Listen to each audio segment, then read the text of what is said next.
Yes, we'll call the meeting to order. I'd like to begin by acknowledging that we are in Treaty 1 territory, the traditional homeland of the Métis Nation. I'll introduce the panel members. I'm Marcel Larondo, I'll be chairing. Lynn Nesbitt to my left, Ed Sawatsky to the far left. The assessor today is Tricia Caldwell, and the administrative assistant today is Katie Sutherland. We will be hearing applications for revision of the assessment roll in accordance with the Municipal Act. The matters for which revision is requested have been described in each application. We will limit the discussions to those matters. The statements that applicants or the assessor make at this hearing are sworn testimony. Anyone speaking to the matters must be sworn in. Be it advised that comparisons of assessment of properties are not considered evidence of market value by the Board of Revision. The Board of Revision is appointed annually by Council and is independent of it and the City Administration. It makes its decisions on the basis of the evidence provided at this hearing and issues a written order that will be mailed to all parties as soon as possible.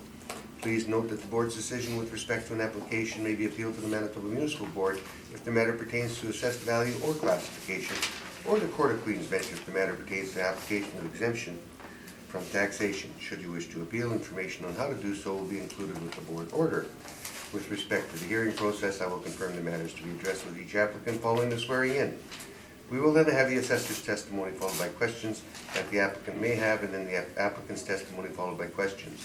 Each side will have an opportunity to summarize if they wish. Once all the evidence about an application has been brought forward, the applicant may leave. The process will repeat for each item on the docket today. The session will close after all the applications have been heard, and the Board will deliberate in private and make its decisions. You will receive the order by registered mail as soon as possible. As information, all public hearings are live streamed, recorded, and will be part of the public record. Want to swear them in? Mm-hmm.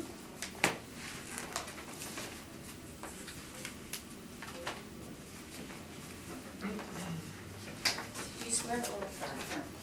Okay. So do you, please say your name. Tricia Caldwell. Do you affirm that the evidence you're about to present is the truth, the whole truth, and nothing but the truth? I do. Thank you. Bradford Scott Workstrom. Do you swear that the evidence you're about to present is the truth, the whole truth, and nothing but the truth, so help you God? Yes, I do.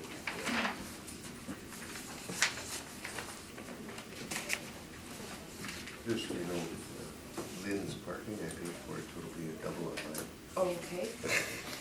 Hers wasn't working. It's sent today.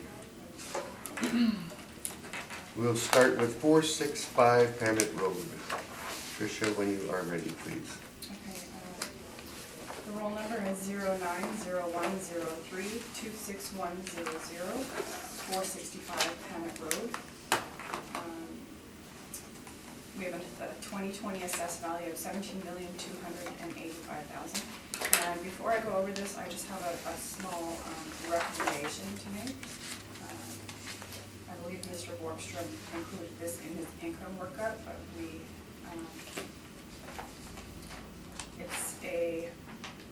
I just want to show you an overhead view. I think there should be one in the first few pages, an overhead view of but in yours, it's not highlighted. If you look to page 6, there's a little parcel at the bottom, the box with the yellow. That's another roll number. And I'd like to subtract this value from the value of 465 Pamet Road. They require this land for access for shipping and whatnot. So the number of the adjacent roll number is 0901032630, and it has an assessed value of $175,000. So subtracting that value brings the assessed value to $17,110,000. I have some workups here if you would like to. Yeah, we must have it. And it just shows the. That we will. We'll have the numbers that way for the record.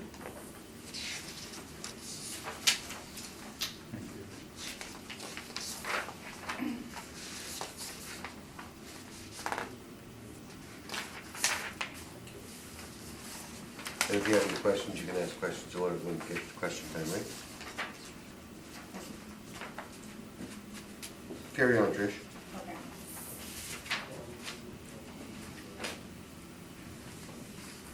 All right.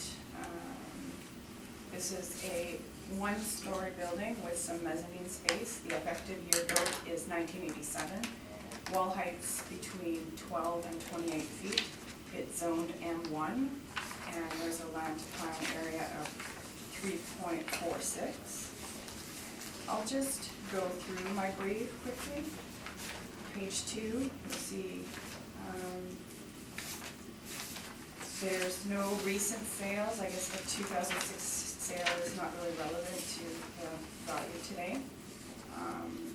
In the next few pages I have some photos. In page 3, these two top photos, this is a property of theirs, but it's on a different roll number. The bottom picture is the retail store for Princess Auto. Page 4, we have some office and warehouse photographs. The two top ones are a mix of warehouse and office. And the bottom one is office. And on the following page 5, more photographs of the more office space. And page 6, again, we have that overhead aerial view. Page 7, we have our cap rate chart.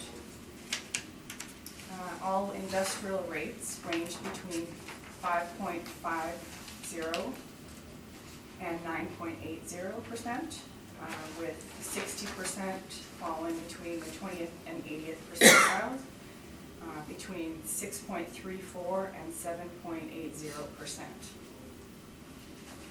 If you turn to page 8,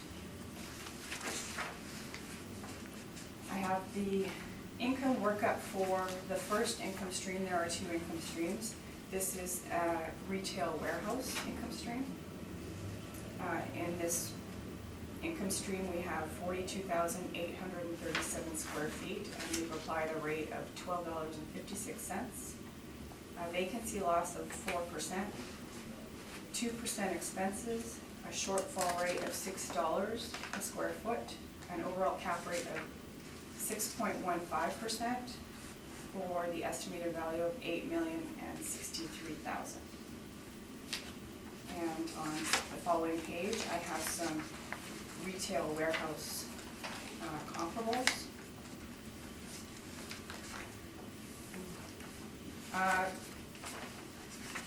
All my retail comps, the rents range from $14 a square foot up to a high of $18.29.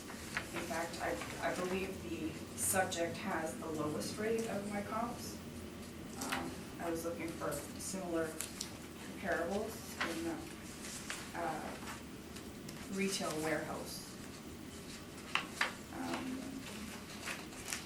I also believe that the subject property is newer than most of them as well. Page 10, I have the second income stream, which is the storage warehouse portion of the property at 223,813 square feet at $3.41. We have a vacancy loss of 5%, a 2% expenses, a shortfall rate of $3.75, and an overall cap rate of 7.25% for a value of $9,222,000. And on the next page, I have some comparables for storage warehouse. Since our subject property storage warehouse area is quite large at 223 some square feet, I was looking for larger comparables. So they're not all in the subject area or market region. I had to go outside of the subject market region to look for comps. My rents range from $2.96 to a high of $6.53. And ours, again, is right in the middle at $3.41. So if you turn to page 12, we have the value summary, which shows you both income streams. Income stream 1, the retail component, income stream 2, the storage warehouse component, and for our total estimated market value of $17,285,000. This is a 17% increase over the previous cycle. Our industrial rates, the average increase is about 15% for 2020 from the last cycle. Going through page 13, we have some municipal assessment excerpts. Page 14, we have a map of the subject property. I'm not sure if you all know where this is located, and I'm not sure if it's a Transcona area or.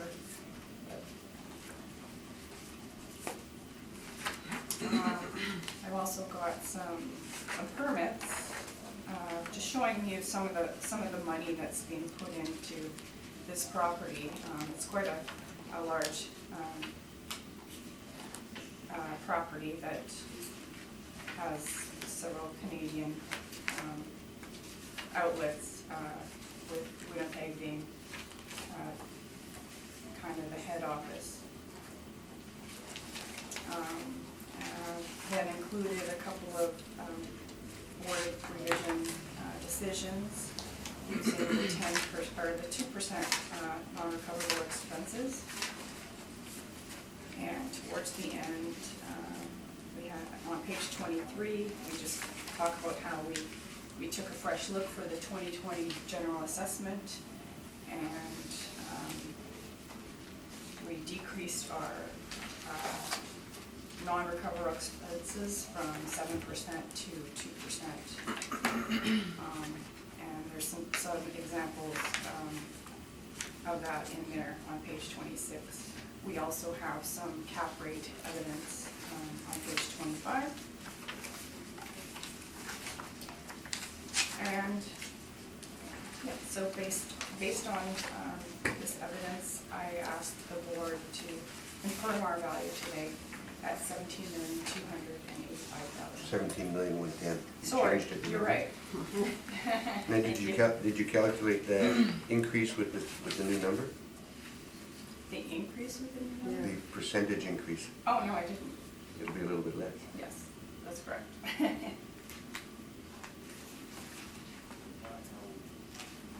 Brad, questions? Thank you, I do have a few. So,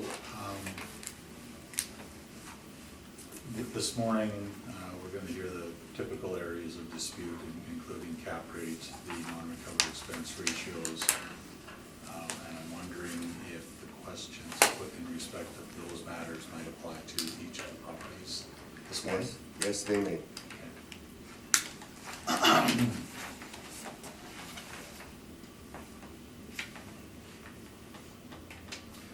So if we take a look at your page 3,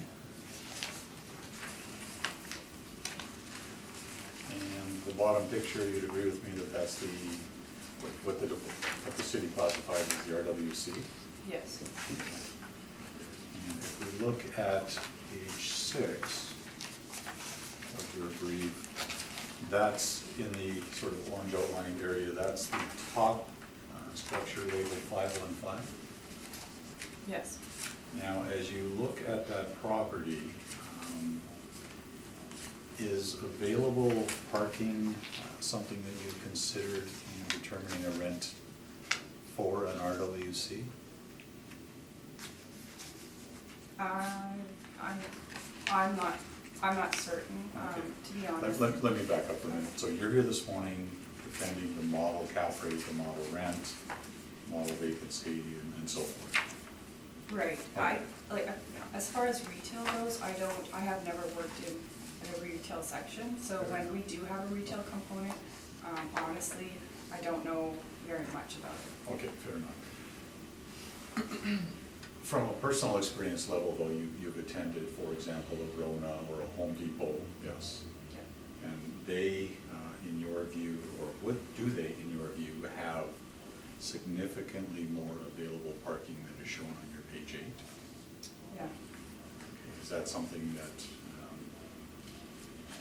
might require a rental adjustment? Perhaps, Okay. Subject property is located on Panet Road, south of Narren Avenue, right? yes. Would not ordinarily be considered a classic high desirability RWC location. Correct. And when we look at the rental comparables that you've listed on your page 9, certainly, and they're not numbered, but certainly the first one on Regent, that's in a shopping center, right? Yes. And further down at 1120 Grant, that's Grant Park Shopping Center, correct? It is. The ones from the bottom up, 810, 710, 850 St. James, those are all in the Polo Park area. That's correct, yes. Similarly, even 1000 St. James falls under that sphere of influence. Right. Yes?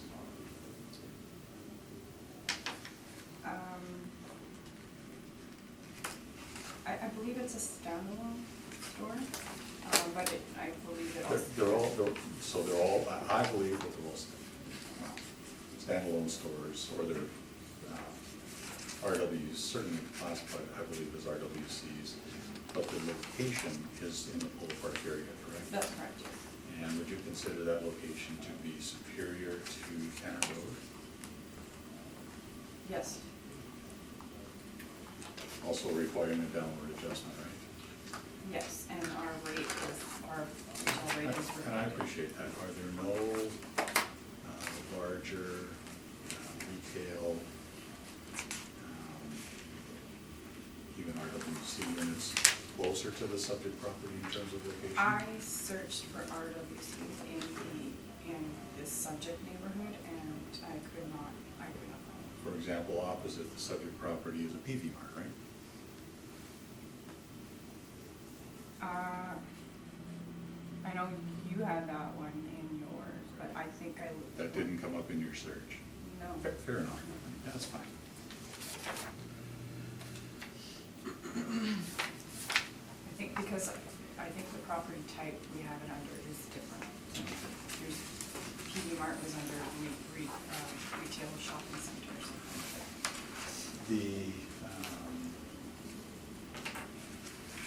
The location in Grant Park, that's the Canadian Tire, This is Good Life Fitness.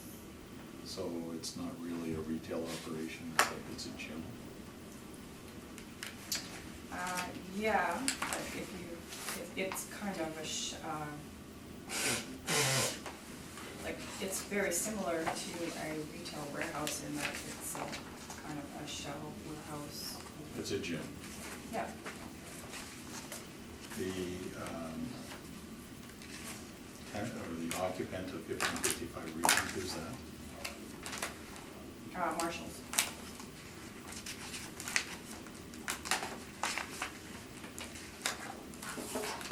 And so that's within a shopping center.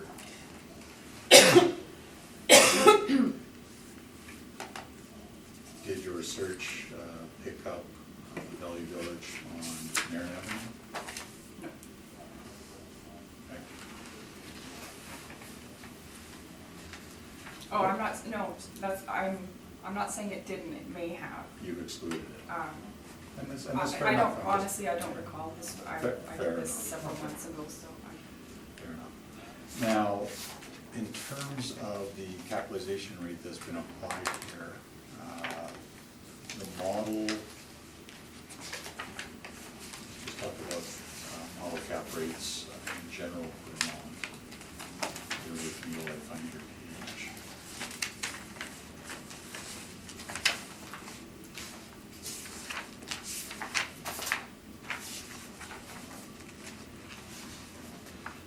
page 7, these are the model cap rates that the city, sorry, let me back up. The columns headed City of Winnipeg are the two columns for or which show the city's model generated cap rates, right? Yes. And those cap rates are generated on sales of properties for which the model rent was applied to those properties, correct? Yes. That would include vacant properties, yes? Yes. And owner-occupied properties? If they've sold, yes. Now, the categories that you show here, can you tell me which, for the RWC, can you tell me what category the subject RWC would fall under?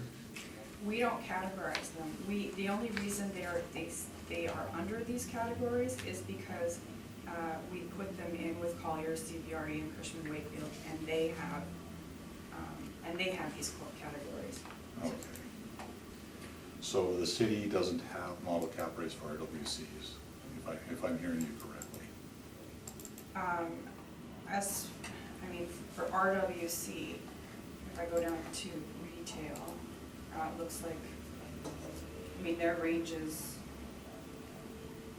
I don't know how the retail range works, to be honest. I know that So, in industrial, yeah. there is no, all of our, whether it's multi-tenant or a single tenant, it all ranges from 5.5 to 9.8, so.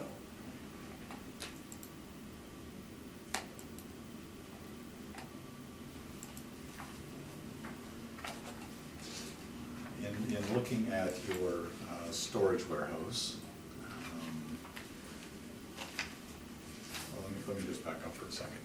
Would you agree for the RWC that its location and its lack of parking would be factors that would affect the cap rate? Do those characteristics form additional risk for that property as an RWC? I know that cap rate is affected by the market region area. Parking, I think, would be reflected more in rent. Okay. You agree with me that all of your rental comparables, let me ask the question more directly, all of your RWC comparables have superior available parking, yes?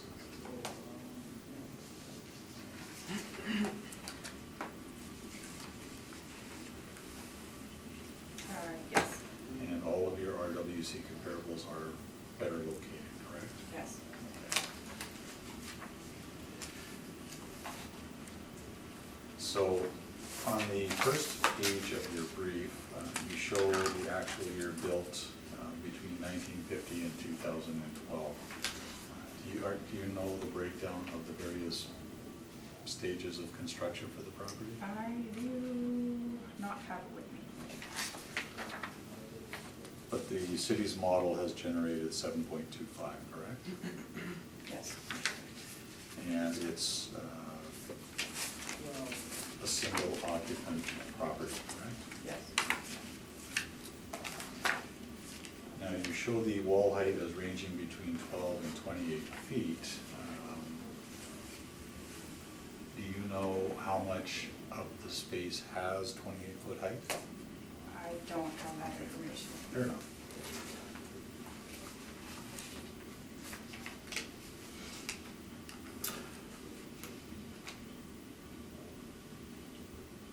And the city has applied again their model. You show it as an expense, can we call it a non-recoverable expense rate of 2%? Yep. Yes, okay.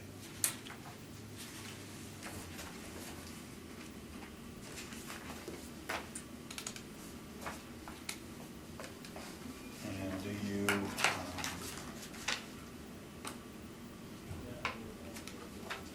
You indicated that there were some renovations, and you kind of went over them very quickly. But by and large, would you agree that those are for a reconfiguring of the space inside the property? Yes. Interior alterations? Mhm. So those interior alterations and reconfiguring of the space wouldn't impact on, or aren't line items which would extend the physical life of the structures? No, but it goes to show that they do put money into their property. It is To a recon- well-maintained property. To reconfigure the space for their own internal needs, correct? Yes, yep. Those are my questions, thank you. Lynn, any questions? Just have a question. Given that there's the large retail component to this property, what puts it in this RWC versus a retail? I don't understand. The structure itself. The structure itself, Yeah, okay. it's kind of like, I'm trying to think of this, a bear box store. Like a Home Depot, Rona? Yeah, kind of, where it's kind of like, it's like a warehouse Okay. with racks, basically. Okay. It's not, it doesn't have the same finished components as, say, a Okay. retail store. Okay, so I So it's- understand that then. Would you agree? It's kind, I don't disagree, and in fact, my view of, for example, Costco stores, the rents that are applied to those are exceedingly excessive. What you have is an air-conditioned warehouse, and we've all been into Costco. Concrete floors, yes, they got high ceilings, it's open. If Costco went dark for whatever reason, it's a warehouse. The retail rates that are applied to those spaces, in my view, are excessive. As an opinion, and I don't have any evidence here, but in answer to the question, yes, I agree that like the Home Depots, the Ronas, Princess Auto. well, and that's what we're talking about here, is Princess Auto, Exactly, yeah, I've been in, so. It's not what you would consider to be a typical high-level retail finish that you might find in, for example, Walmart. Okay, I understand that one, just want to make sure. So this retail component was given a 6.15 cap, where the 20% is a 6.34. That suggests what, that it's. it is, in this case, it's a newer building and the size is smaller. Size is smaller, Yeah. so likely to be, if it was smaller means what to me? Oh, it's not as risky. Okay. If it were to become vacant, that, But it's part of a larger compound, right? right, With but it's other- a separate building on Okay. its own, so that could be. Can that it could be separated from the Yeah. larger Or piece? Yeah, or leased out to another tenant or something. Okay, thank you. Ed? On the cap rate of the other property, can you provide the rationale for that? The risk factors.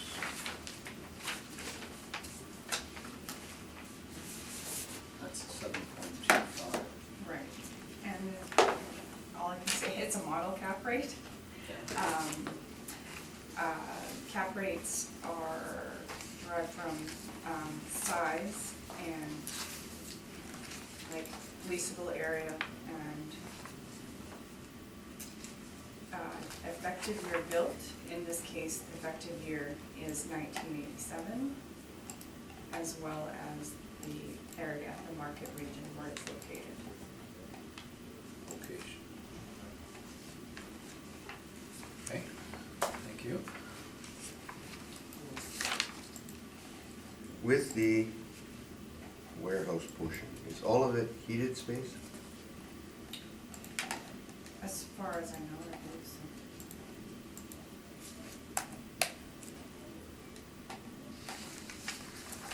And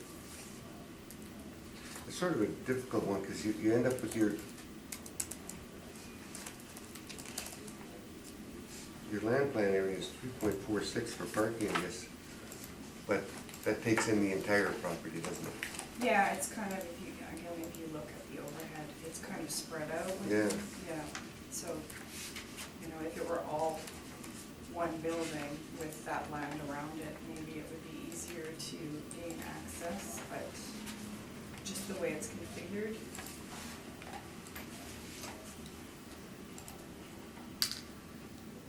Okay, I'm gonna ask when these pictures were taken. Oh, well, I just took them from, I think they're 2018.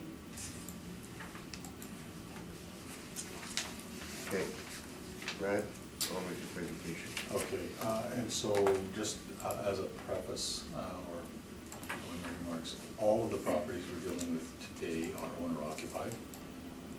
And in some cases, there will be a disagreement with respect to the model rent that's applied, and in some cases not. And so just to sort of give you an overview of how we're looking at it today. So where we're gonna start is on our page 3. And this is actually a breakdown of this property, and you can see from this that it has been added to and reconfigured over the years. Oops. Sorry. No, it's okay. I'll just leave Are them. you- I don't need them. Are you okay? Okay. Yeah. Okay. And so as you look through them, and I haven't actually totaled it up for you, but the wall heights range from 16 to 28 feet. Much of the space, or certainly the majority of the space, would be considered low wall height for industrial space. And in fact, when you look at building number 11, that's the RWC that we're talking about. That's the 42,837 square feet. That's the RWC. Everything else falls under the SWH category. And so when you look at the wall heights, you'll see there are 2 sections that are 28 feet, 1 at 27, and the rest are, in my view, substandard for industrial expectations or modern industrial expectations. That, in my view, is one of the risk factors that we need to reflect in this property. You can all see the ages, and so we have north of 68,000 square feet, or almost 25% of the total SWH space built in the 50s and 60s. That's old industrial space. We also have 48,000 square feet, give or take, built in the 1970s. That's 50-year-old space. Again, deficient in terms of modern industrial expectations. And so as we're looking for things, for example, the proper rent to apply, the proper cap rate to apply, are all things which come into consideration. So as I indicated, and actually it's almost, when you combine the 50s and 60s, it's almost 27% of the plan. You can see there at the bottom of the plan area. I've shown the overhead shot with the little strip of land there. The assessor is quite correct that they require that strip of land to access the property. You can see there the loading bays for the loading docks for the semi-trailers for their goods. This is their head office location, as I understand it, for Canada. And so let me turn to the RWC. Let me tell you that there is no disagreement with respect to the rentable area here. So the RWC and then the SWH component of the income streams, there's no disagreement with respect to that. The city has applied $12.56 a square foot. I took a look at a number. Which page are you on now? I'm sorry, page 9. Thank you. Yeah, I just skip ahead and go through my thing. Thank you. Saves us looking. Yes, I appreciate that. Okay, so I know about that. Where is it? It's on page 9. No. Oh, I was looking for my rental comparables here, so. So as we're going through them, 1150 Nairn, and you'll recall that I asked the assessor very specifically about and it's comparable number one.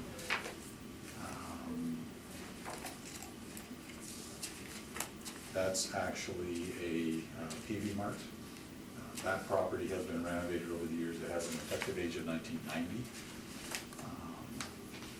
And you'll see there that it has a net rent, $875 a square foot. Can you give us the ceiling heights while you're at it? Ooh, maybe.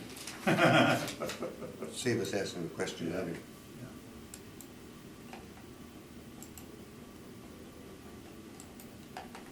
We don't have it on that one, sorry. Okay.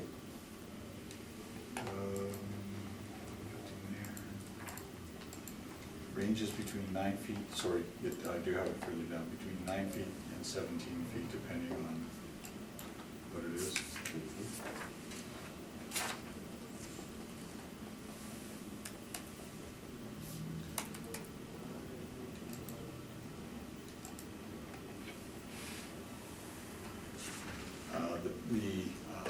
Number two is actually the McMunn Yates on Pembina Junction.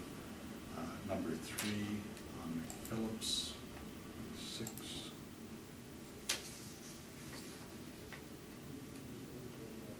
So, McMunn and Yates, That's a Winners. Yeah, go ahead. these are all properties that are not owned, you said? All of these are, so index on page 9.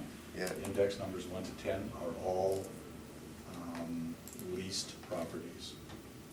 Tenant occupied leased properties. McMunn and Yates does not own their location, right? That's held by a different company. McPhillips, I believe, one is a Winners, and one is McMunn and Yates again. Property on Portage Avenue is, I believe, a Winners, 1717 Pembina. That was actually a city rental comparable in previous hearings. That's a Bellevue Village. 1300 Ellis. That was also an assessor comparable. That's for previous hearings. That's Bianca Omler's liquidation. 1115 Nairn, the 1050 a square foot. That's actually, as the assessor used, that's Shapes Coetti, so the gym. And the last one on Nairn Avenue, that's also, that is a Bellevue Village just up the road on Nairn. So these are all within the size range of the subject property. Some of them are older, but you'll see they're a rental range. Subject property does not, in my view, have a location as good as these properties. So in considering it, I went with $10 a square foot for the main level, and there's 44 square feet of mezzanine space. Our standard practice is to apply a half rate to mezzanine space. In most circumstances on leases, there is no additional rent attributed to the mezzanine space. We haven't attributed that here. So the overall blended rate, $971 a square foot based on 10 for the main, 5 for the mezz space. We come up with a total of $416,150. There's no disagreement with respect to vacancy or shortfall. Now we come to the always lively debate about the non-recoverable expenses, and I'm fairly certain that each of you have heard the details of the non-recovered expense ratio study previously. Do you want me to go through it? Do you want me to just consider it tabled and filed? Well, Members? maybe a short, if you can condense it a bit. Yes, we may have some questions. Yeah. Okay. And that's it. Okay. So the. I said if you can. Yes, the gist of it is that there are expenses, and interestingly, I'm working on a docket right now where there are significant non-recovered expenses associated with the property. But the gist of it is that every property has non-recoverable expenses associated with it. These would be things like leasing commissions. As one example, they are, not every repair and maintenance item is is covered, and so they are the normal and expected expenses associated with the normal and prudent operation of any, any property, including the owner occupied, because we are hypothetically exposing it to the market for rent and hypothetically having leased. It is not a management expense. That's separate and apart.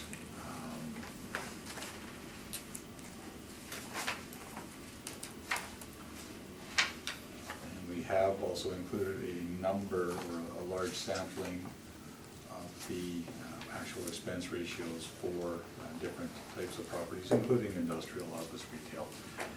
The danger is looking at just a single year.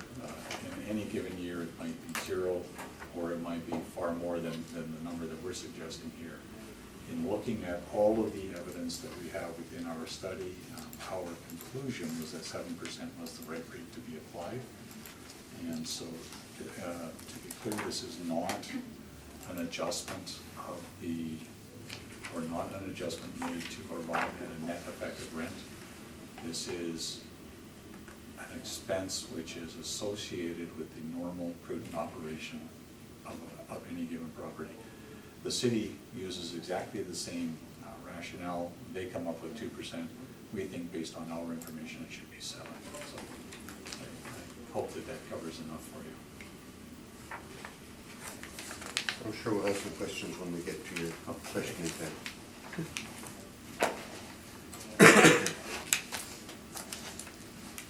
The other,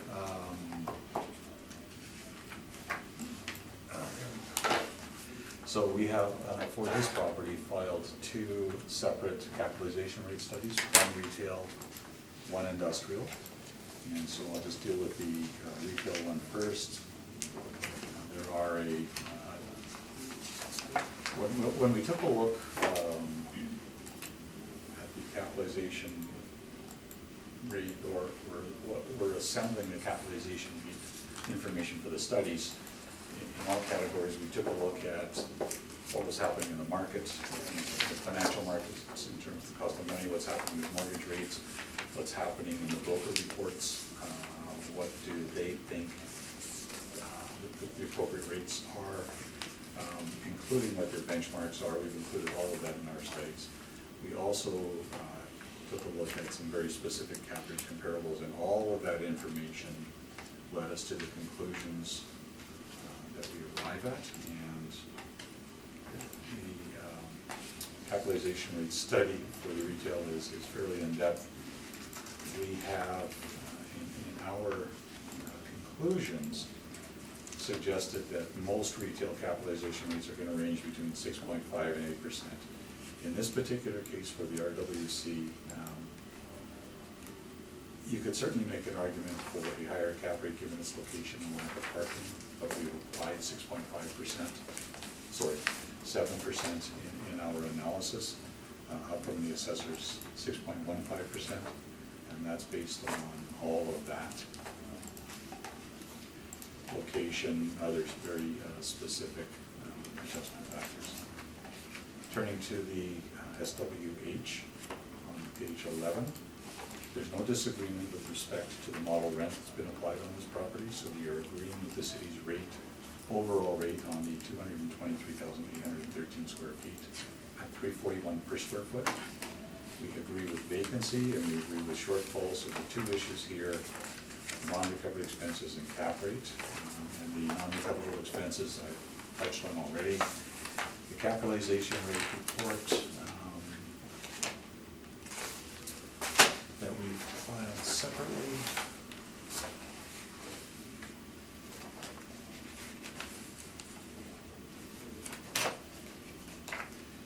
And I touched on our process. Just to highlight, I know I've gone over this before, page 31 shows the benchmark definitions for colliers. For industrial, they are more or less the best of the best. They're industrial A are single tenants, and industrial B are multi-tenants.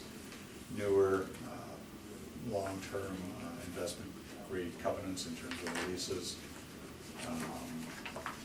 the anticipated growth within those rental rates. Those are the benchmark definitions for Colliers. They also show for CBRE at our page 35 of the industrial cap rate study, they call it a glossary of terms for industrial. They have two classes, A and B. Similarly, recently completed to a high standard, leases to better quality tenants in 5 and 10 year leases, typically newer construction for the A, and then B would be a step below that.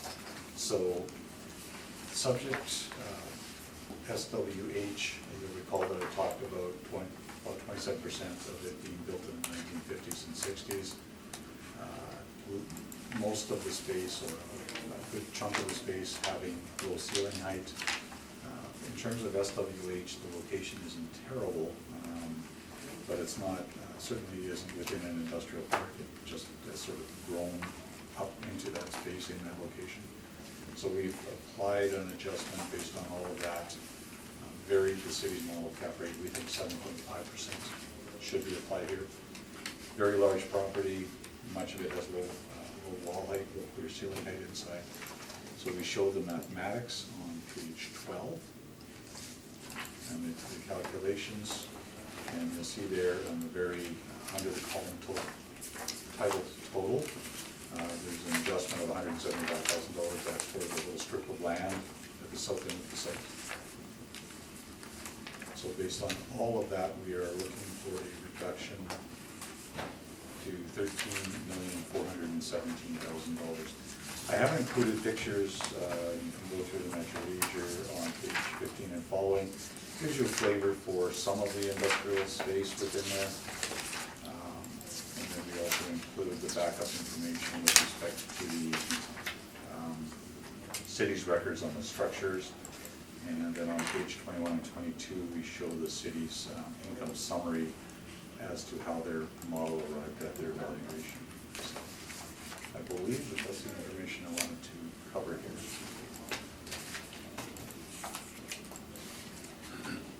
Questions? Tricia? Just on page 9 for your retail warehouse comparable, are all of these comparables retail warehouse properties? Well, we don't use the particular definition of RWC. These are large retail operations. Certainly some of them will be familiar or similar. TV Mart, for example, one on, like, essentially across the street from Subject. The Winners up the street, Valley Village up the street. So there are a large number of them that would be considered, in my view, quite similar. Maybe not classified RWC, but certainly within that size range for retail. Okay. Index number 6. Yep. 1717 Pembina Highway. You show a 10-year lease, expiring May 2018, Yep. which is 1 month after the reference date. So what, if, if there's a step after that, or if it were to be renewed, would it become higher? It may or may not become higher. It might also become vacant, and I don't know the details of it. It's not one of our records. That was actually a city's rental comp brought into this board. Okay. Would you agree that there's a good chance that if it were to be renewed, it would be at a higher rate? If the tenant continued to occupy the premises, I believe that it would be something higher than what's listed as.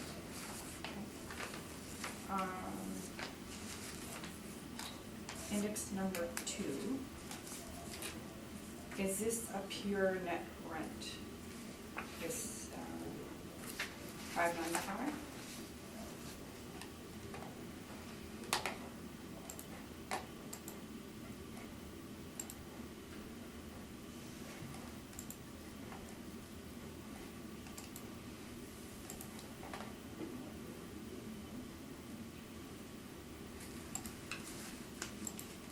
No, it's not on a purely net basis, and so there's an adjustment to get it to that rate. Okay. Sorry, I'm looking at very small font here. Oh, even smaller than ours. And as well as index number 4, do you know if that's a pure net rent?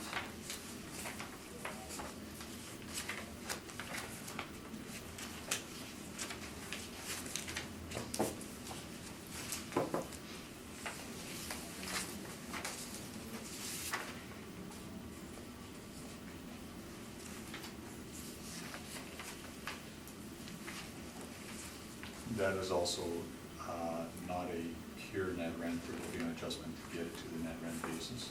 Okay. And do you know that the leasable area, you indicate 42,449 square feet? And is that correct? Phillips? You're talking about index number 4, Yes. 4249 square feet? Yeah. I believe that's accurate. That was, if I'm looking at this, that was taken off the 2017 income and expense memo. Okay.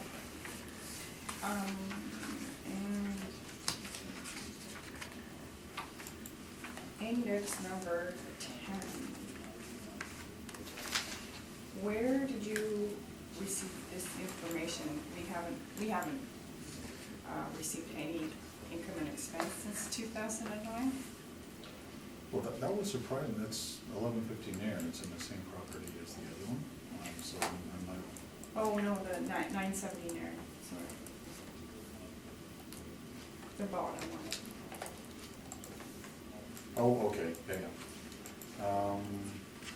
Well, Valley Village is a client, and so I have personally reviewed that information, it's actually from the lead on it, so I'm quite confident that the information reflected there is accurate.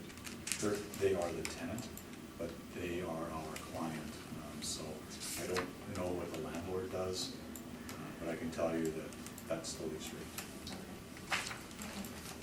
Okay. Those are all my questions. Ed?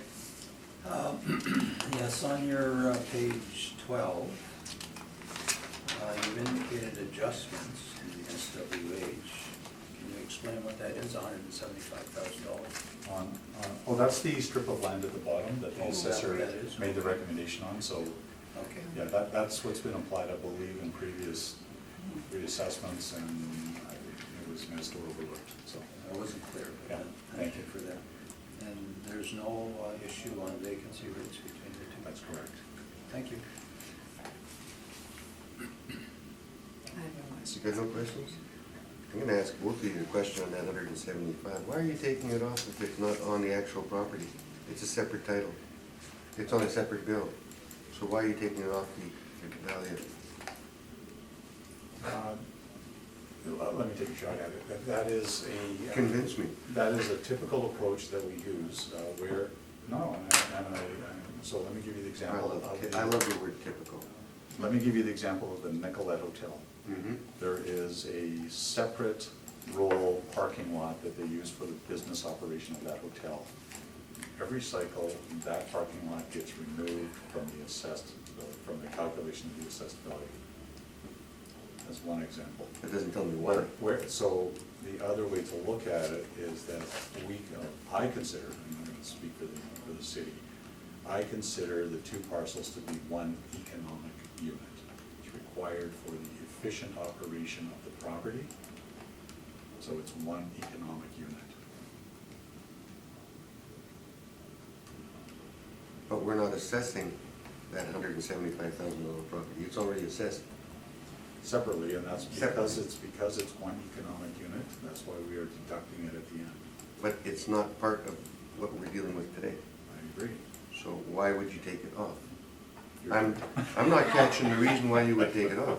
Well, now that you make me think about it, because, I mean, it would get paid either way, whether it's, because you take it off this roll, then it's paid. I quite On frankly that don't know roll. why it's not merged in, but Well, that's what they should be doing, That's exactly. but they haven't, so why would we take it off?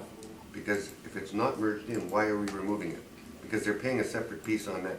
This is a totally separate property than that property. Right, At but this time. it's not up to us Yeah. to No. merge their No, it isn't, rules, so. but you don't have to. But that, and so, the other aspect, or the other way to look at it, the appeal deadline has passed, that particular piece of land really has no value, you can't develop it with anything. But then, You only use it as it should have. but then you should challenge the value on it, Yeah. not try to subtract it off of this one. So- It has been the practice by the city and us in past appeal cycles to remove that from. It's been my practice to leave it. But we'll have a discussion on this Yeah. issue Of after. course. But does that separate rule entry have a value Yes, it does. on it? Yeah, that's the 175? 175. That's the So 175. it has, so it's sitting there with the 175. Mhm. It's not appealed at 175. No, And but we'll discuss it. Yeah. My other question to you is office space. How much of this, there is more office space in the back on the warehouse side. I believe that's correct. Do you know how much square feet of office there is there? I don't. It's around 17,000 or 24,000?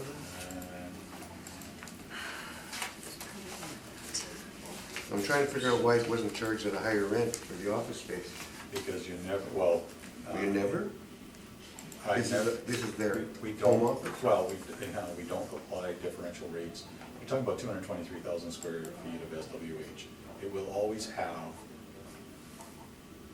every industrial property, if it doesn't have it, it's deficient. Every industrial property should have office space in it, so if you've Mhm. got 223,000 square feet of SWH, even if it's got 22,000 square feet of office space in there, that's 10%. That's within the 5%, 5 to 10% range that you would typically expect to find in industrial properties.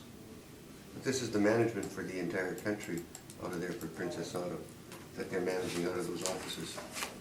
So it's a separate entity from your RWC. Would never be hived off and leased out separately, would always form part of the SWH.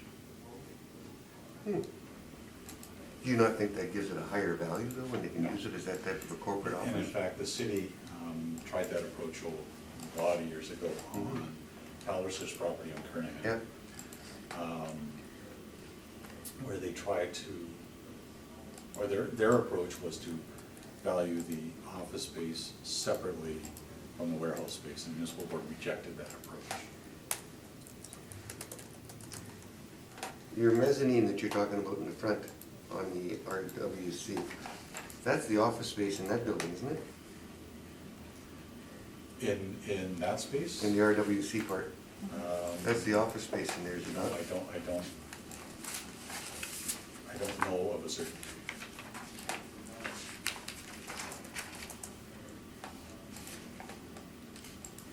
A lot of your 12s would be office space, correct?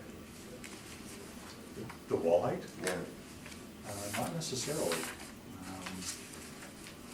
In 1950, a 12-foot That was wall the height for a original. warehouse wouldn't have been unusual. No, but that was the original Yeah, warehouse. the original component, so as one example, right, so you, Yeah. the 12-foot on the 2012 building, that's probably accurate. The wood frame building in 2005, I don't think that would be the case, I think that's just an addition.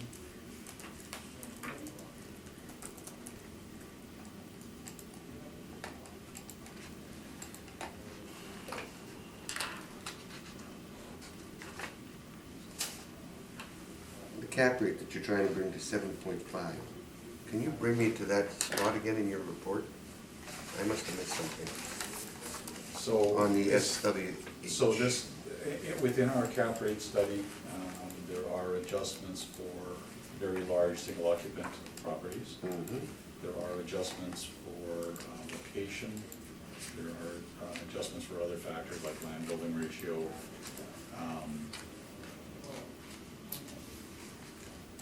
As well as age, right? So here you've got, if I did the calculations correctly, 27% on page 3, 27% roughly as the building plan area was built 1950, 57, and 1966. That in my world would attract a cap rate not less than 8%.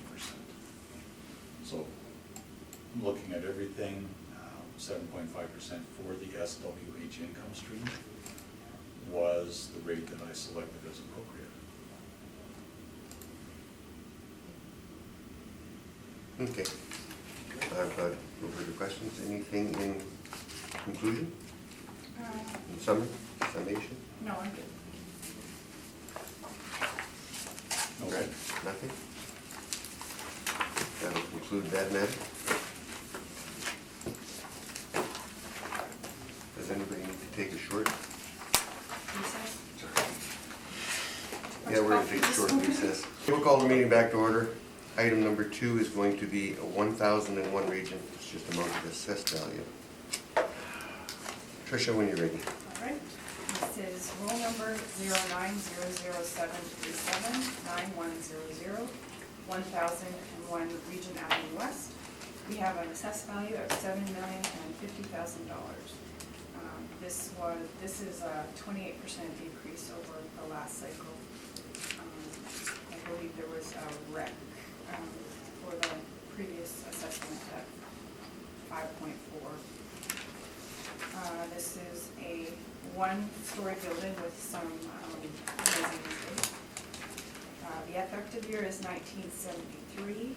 Wall height's 14 to 20 feet. It's zoned M1, and there's a land plan area of 4.44.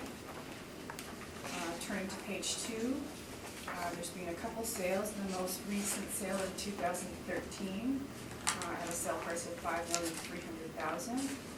We investigated the sale, and it appears to be arm's length with the vendor saying it was fair to average at the time of sale.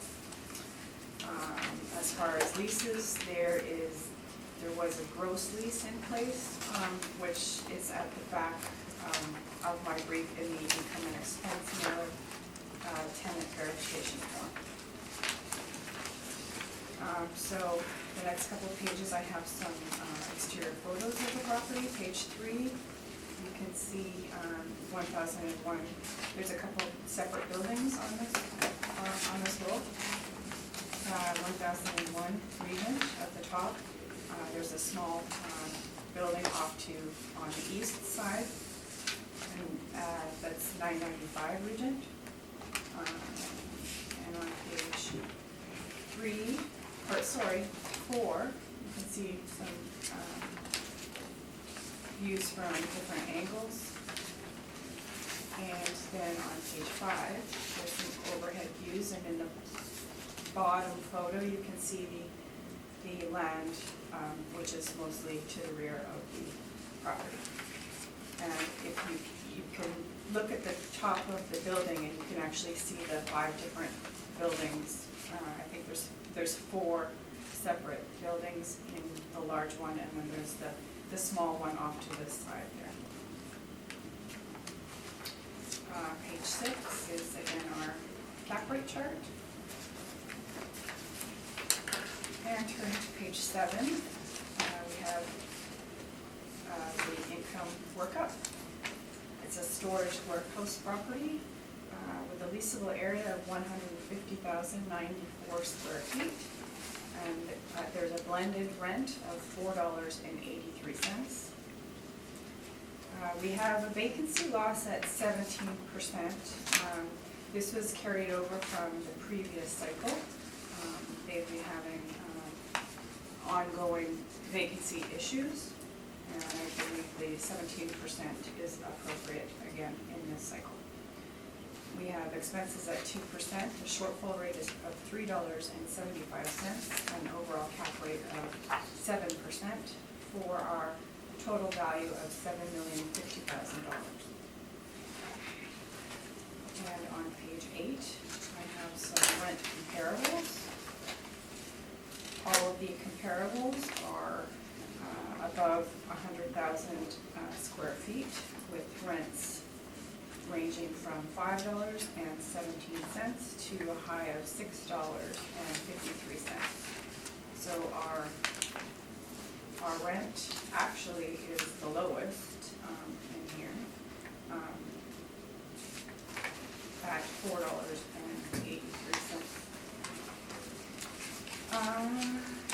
First on that, we kindly asked the board to confirm our value at $7,050,000. Thank you, Mr. Chair. Questions? Just a few. You indicated that the vacancy rate of 17% that was applied in the assessed value of this property was carried forward from 2018 reassessment. Correct. Did you have an opportunity to review the current circumstances of this property with respect to vacancy? I did, yes. And were you aware that the vacancy, the actual vacant space in this property is significantly higher than that? Yes. And in fact, is it not the city's policy where there is extended, you can call it chronic vacancies, that rates in excess of 17% should be applied? And rates are, sorry, can you repeat that? In cases where there is sustained vacancy levels, isn't it true that the department will often apply a rate higher than 17%? It depends how vacant. Okay. Typically, 25% is the maximum vacancy that we apply. So when I did look at, I think you said 30% vacancy. 30% of 25% is 17%. So actually for last year, it was, or last cycle, it was higher than the vacancy. So I think this is more appropriate actually for this cycle. Fair enough. On your page 1, you show the actual years built between 1960 and 1968. In fact, there were, property was constructed over a period of time, right? Yes. And do you know roughly how much of this property was, it's one building now, right? Yeah. You know how much of this building was built in 1960? I don't have Don't that. know? Okay. And you've indicated that the wall heights range between 14 and 20 feet, right? Correct. Do you know what the wall heights of the various sections are? I don't have that with me. Now, the department has assigned an effective year built of 1973. Yes. Do you know what the basis for that is?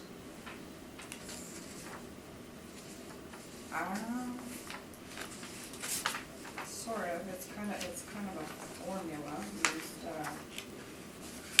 as they add new buildings, how much the new space and the old space is used. Kind of hard to explain. So the subject property is a total,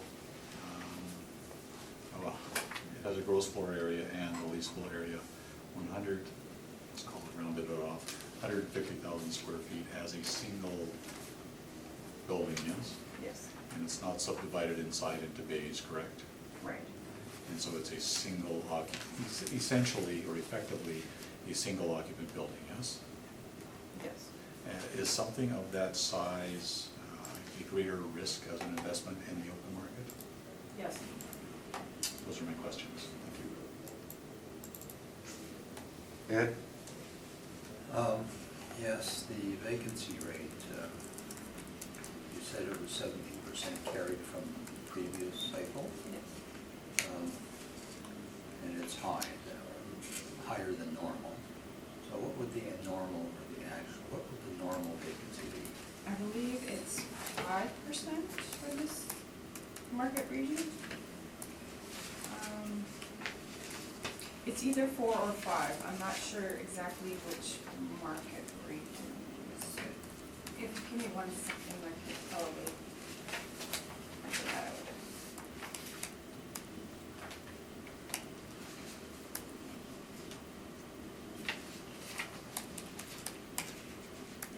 $5%. Okay. Now, in the other information you provided by the applicant's information that was submitted to you, it says average percent space vacant 13%. This was filled out in 2018.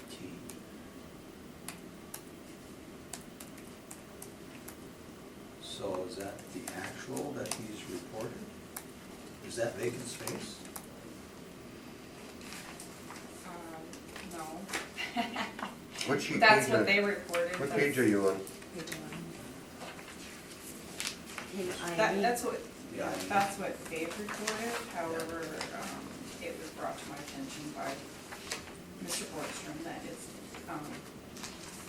in fact, higher than that. As of what date? I don't recall. I guess we can ask him later. It's also partially owner occupied. There's, this is, yeah, the owner, and part of it is rented to a tenant, but there is still a quite a lot of space So taken. this may not reflect the total Right. vacancy rate of the property. All right. That's the only question I have. Thank you. Lynn? Yeah, so you do have an effective year built of 1973. So that would suggest that there has been some improvements to the property over time.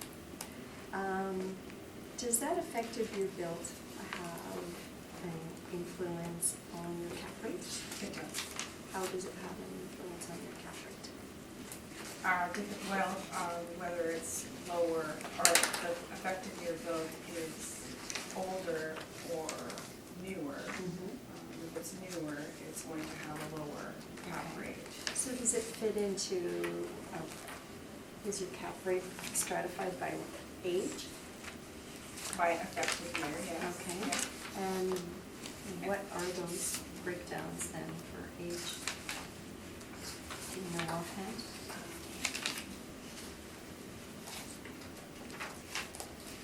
Yes.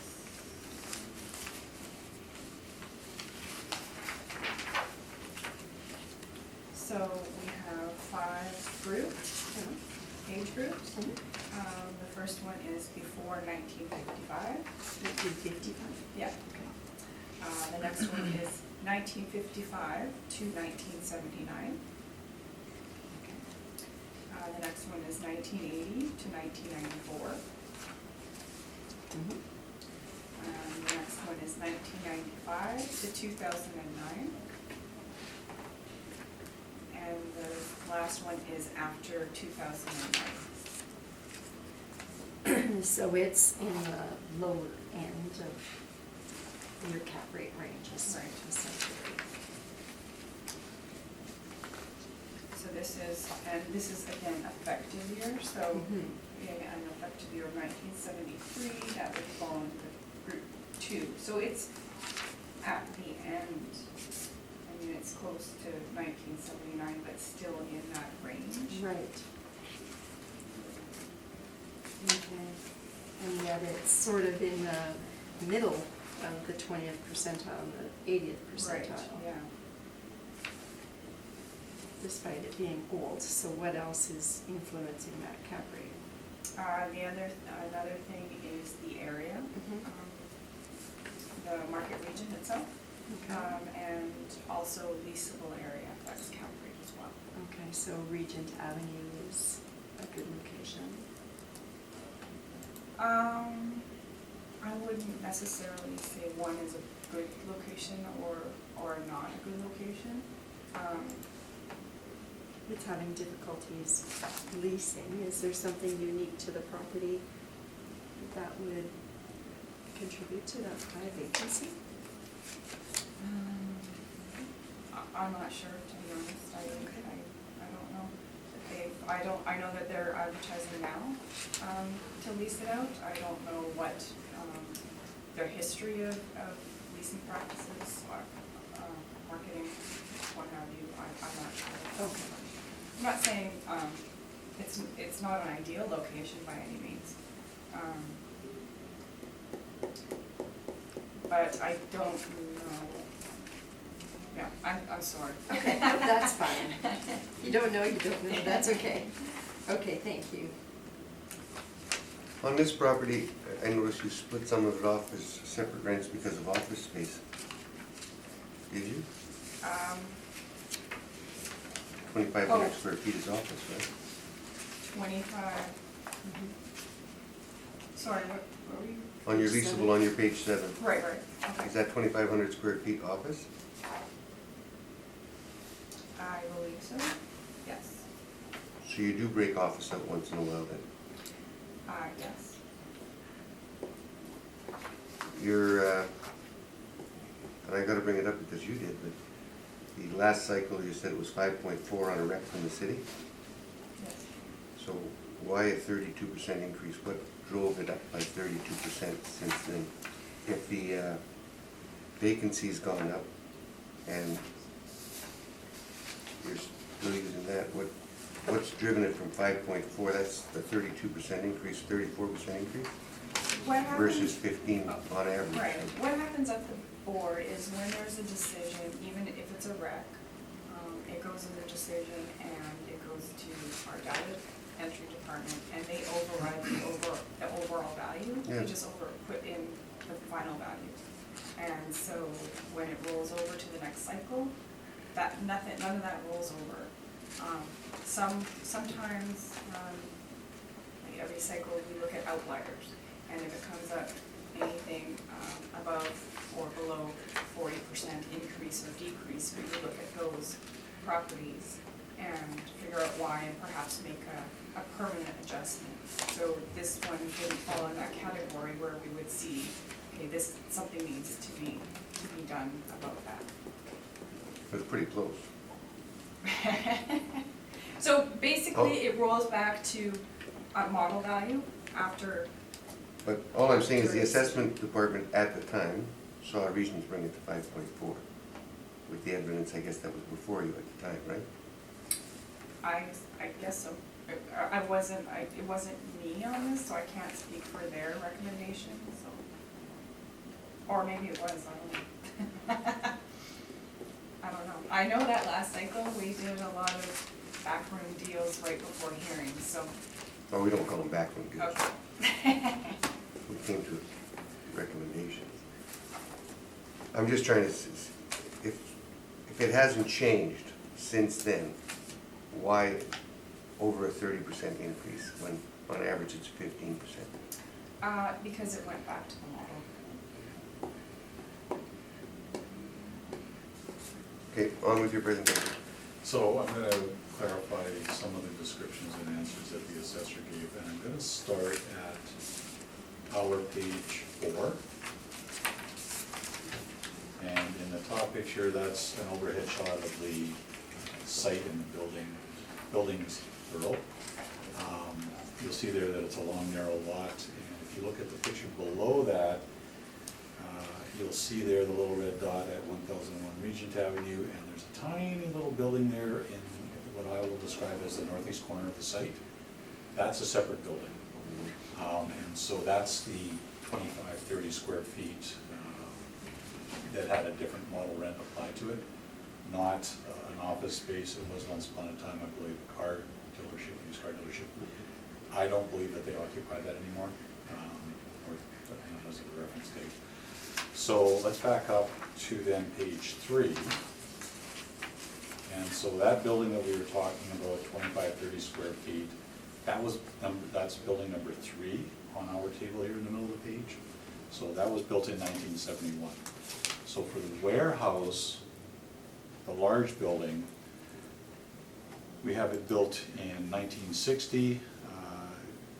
The majority of the space built in 1960, with additions in 1984 and 1986. Now building number 1, the original 1960 building, the department shows it as 2-story. That's a bit of a, it's actually part 2-story at the front where there's an office and part 1-story at the back where there's the warehouse. And let me take you back to the picture on page 4 at the bottom.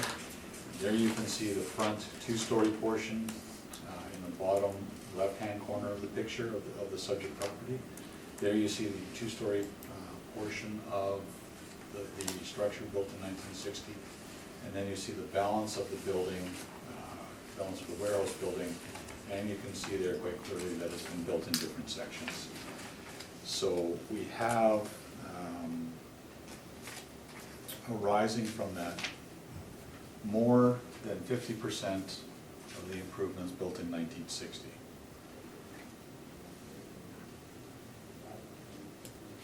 Let me, and in fact, there was a 1,250 square foot upper level in the office, and I don't think it's been fixed. It was gutted by a fire a number of years ago, and I don't think it's been fixed. There's, I don't have a tenant in there, so it remains in that condition.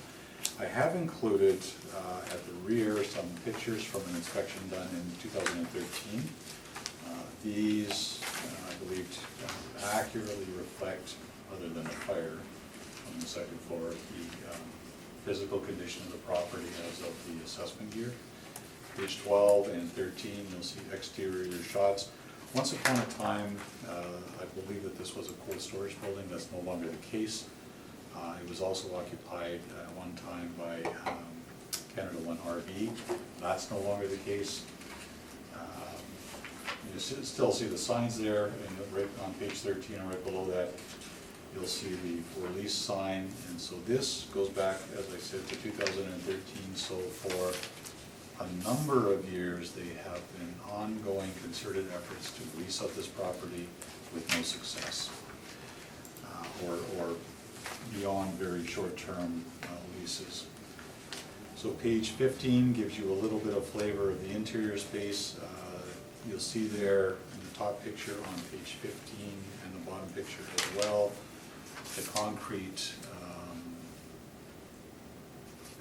roof supporting structures. That's not unusual for a cold storage building, although this is no longer a cold storage building. That's the construction that you're left with. And so you see there on page 16, similarly, you'll see some mezzanine office space. That's what I was talking about, part two-story, and then the balance of it at the rear being the warehouse area. 17, there you'll see once upon a time occupied by Canada One RV. And then on page 18, you'll see that's the separate building, the 25-30 square feet that I was talking about, built in 1971. That's the building, so even from the outside or even the inside in terms of 1971 building, not particularly in good shape. It's just, it is what it is, and you can see there even in 2013 wasn't occupied.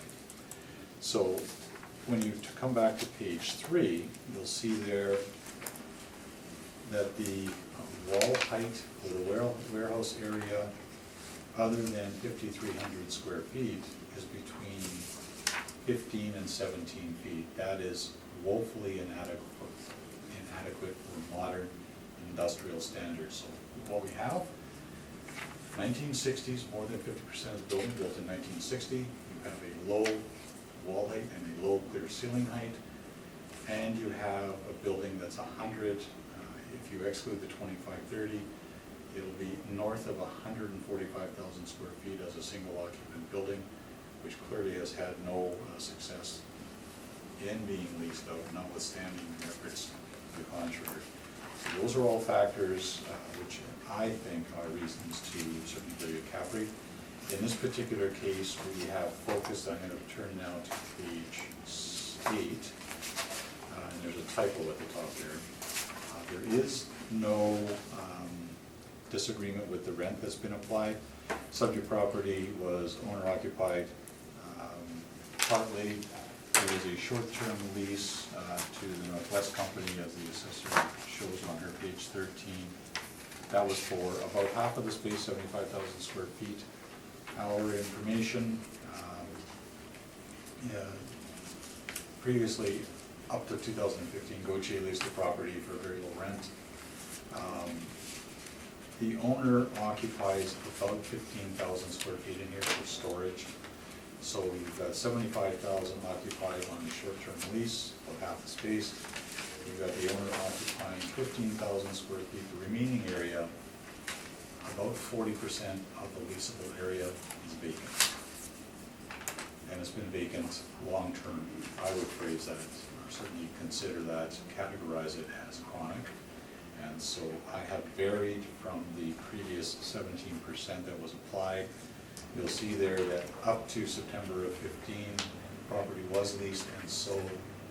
The previous reassessment for 2018 couldn't look at what would be chronic, so looking up to April 1st of 2016 wouldn't capture a large amount of chronic space. So I think in this case, a 30% adjustment for vacancy is appropriate and should be applied. 25%, I can tell you from previous testimony at the municipal board, the city has indicated that this is not a written policy. This is an oral policy only. I can also tell you that the municipal board in past decisions has allowed, in some cases, a 30% vacancy for chronic, and that's exactly what I'm suggesting here. And so we're agreeing on the city's rent, a total of $724,375. We think 30% vacancy is the right number to reflect chronic. 375 shortfall is no disagreement. We have the dispute again about the non-recoverable expenses. In this case, for all of the reasons that I canvassed earlier, the age of the property, the low wall height, excuse me, aside from the fact, and the assessor has acknowledged that it's not a great location.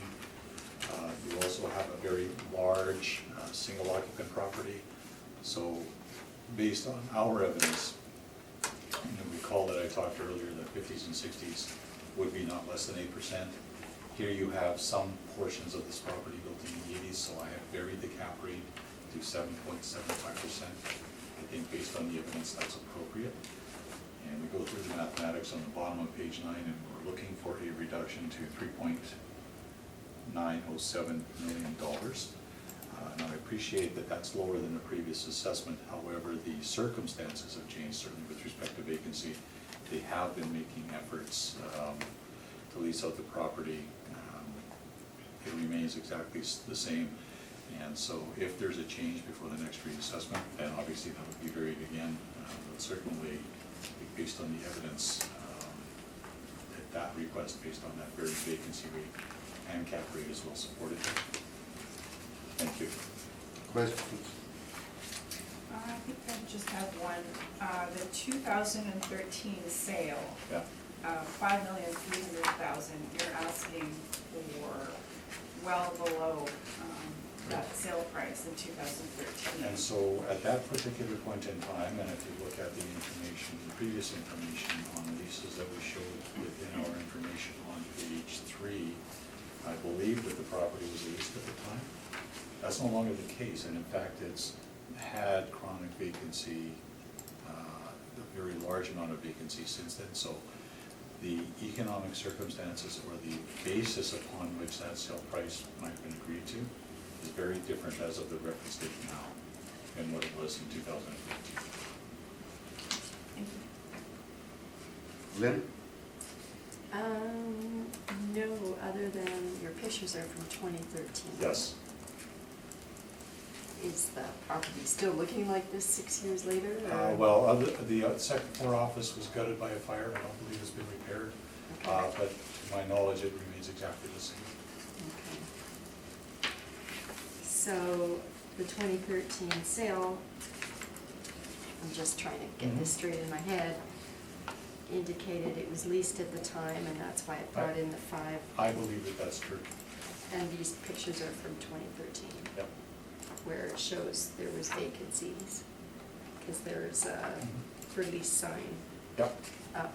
And I don't know whether that was for a portion of the property. I know Okay. Canada 1RD was in there. I'm not sure Yeah. how much space they occupied.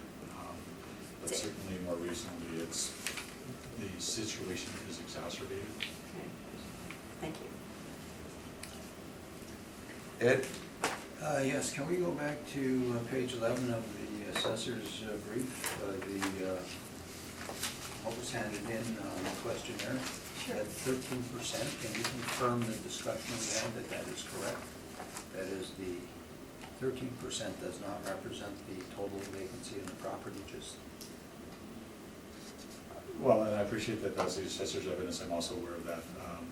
I don't believe it accurately reflects the vacancy, and certainly we've detailed what our records show on the property in terms of the owner's occupancy of, I think it's about 15,000 square feet.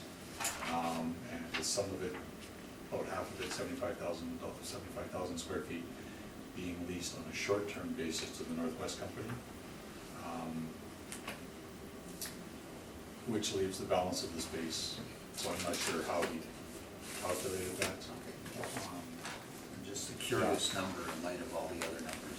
Yeah, it's, you know what, and I don't have an explanation for that. I do not believe that accurately reflects the vacancy. But with this submission that's made is for the whole property, right? Yes. All right, thank you. Yeah. And in fact, when you, if I can just back up, when you look at page 13 of the assessor's brief, that shows the tenant verification form. And there you'll see the short-term lease to the Northwest Company. And that actually expired in, or just, looks like a year post-reference. They occupied about half of the space. But the owner does not break out the other spaces, but we know from our correspondence with the owner that they occupied only about the 15,000 square feet that we apply here to calculate the 40% vacancy rate. Thank you. You done it? Yes. They're advertising it for rent now. What are they asking for the rent on their, and nobody supplied me that. You know,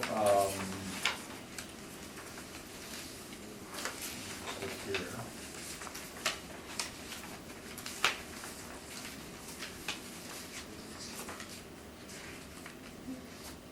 Usually when they're actively putting it out there, it's, somebody gives us some information on it. They have, it doesn't look like they've provided that Yeah, information. and I was just trying to recall it because I don't have all the pages in here. I don't recall actually seeing an asking rate, but, and to be honest, the pictures that, I've got additional pictures that I did not include from the listing agreement or the offering for lease. But I'm not 100% certain because these will be renewed periodically, right? Commercial listings. And so I'm not sure of the date of this. I do know that it's preceding physical condition. And I'm happy to have a look at this, but this is all basically the same thing that I'm showing in our pictures. Nothing has changed, so. Just brighter lights. Yeah. The fire, Yeah. there would be a fire claim outstanding on it, I guess, eh? I don't know the details, and I am, and I'm here today on the basis of that not being affected by fire, that there's an overall rate as leasable. Haven't reduced the leasable area, haven't applied a non-occupiable rate to the space, so it's, But you have given it a larger vacancy, and that would be part of the vacancy. no, the large part of the vacancy is within the warehouse. The warehouse itself. That's where Northern Stores used to be, in the back. Yeah, I don't know that they're still there, because the lease expired post-reference, but certainly as of the reference date, they were in there.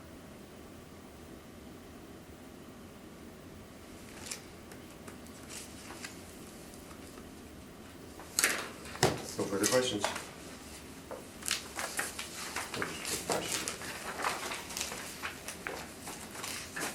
Anything in summation, you guys? No. We're just moving along here. Must be me slowing things down today. Was We're that gonna- really only the second one? Yes. I'm going, my God.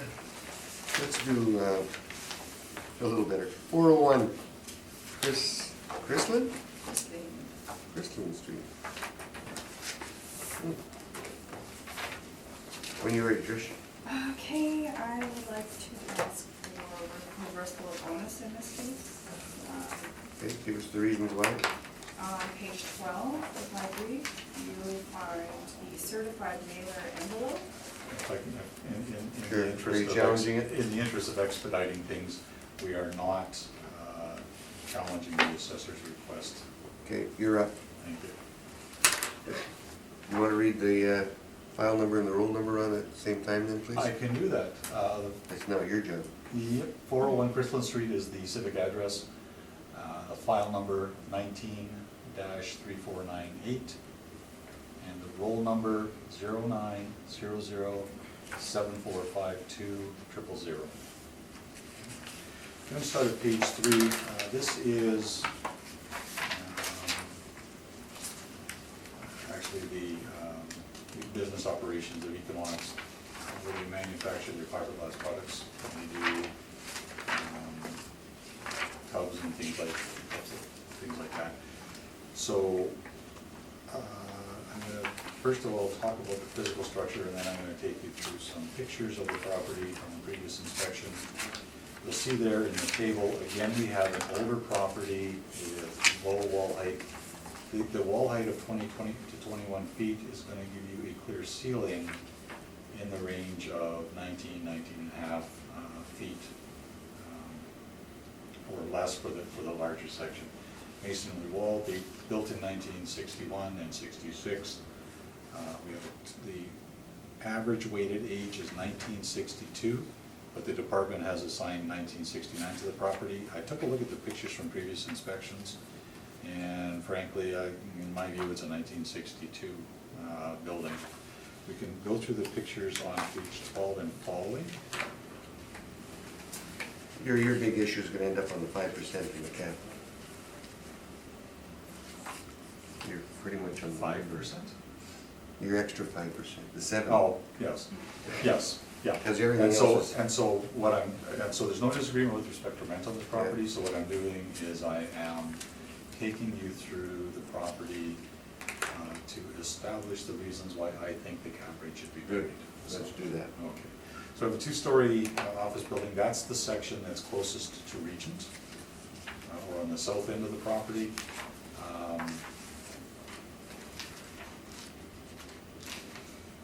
Pages 13 also shows some exterior shots of the property.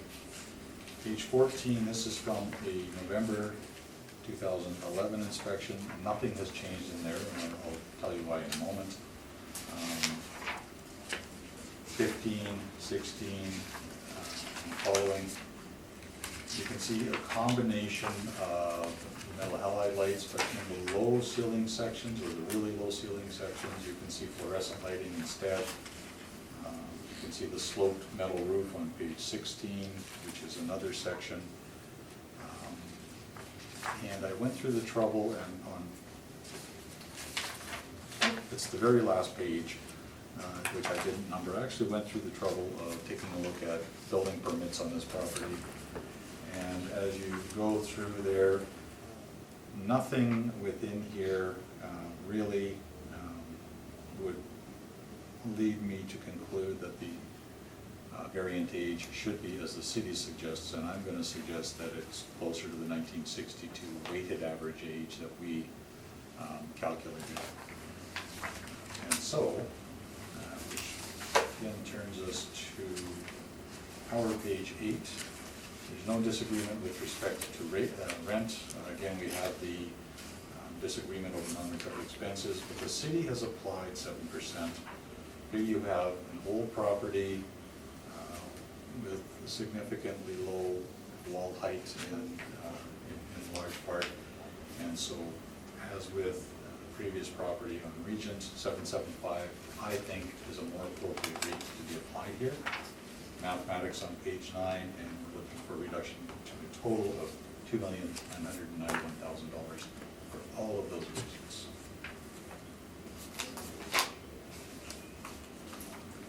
Thank you. Questions? Trish? I don't think so. Ed? No. Lynn? No. Trish, on with the submission.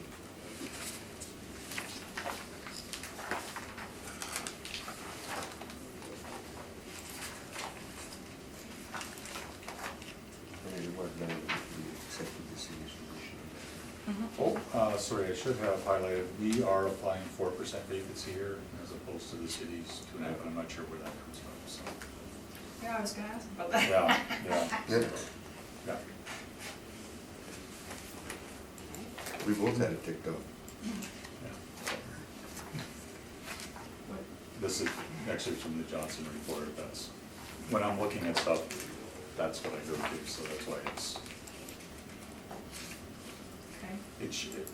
so, if I can just back up for a second, I think it should be higher than 4, but 4 is what we have consistently applied, generally speaking, other than special circumstances like the last property.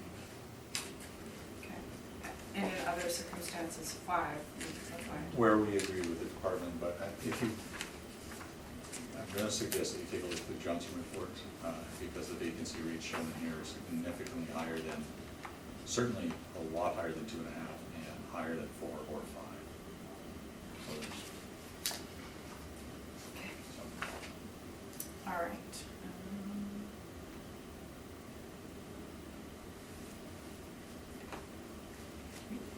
Thing waiting for Ed.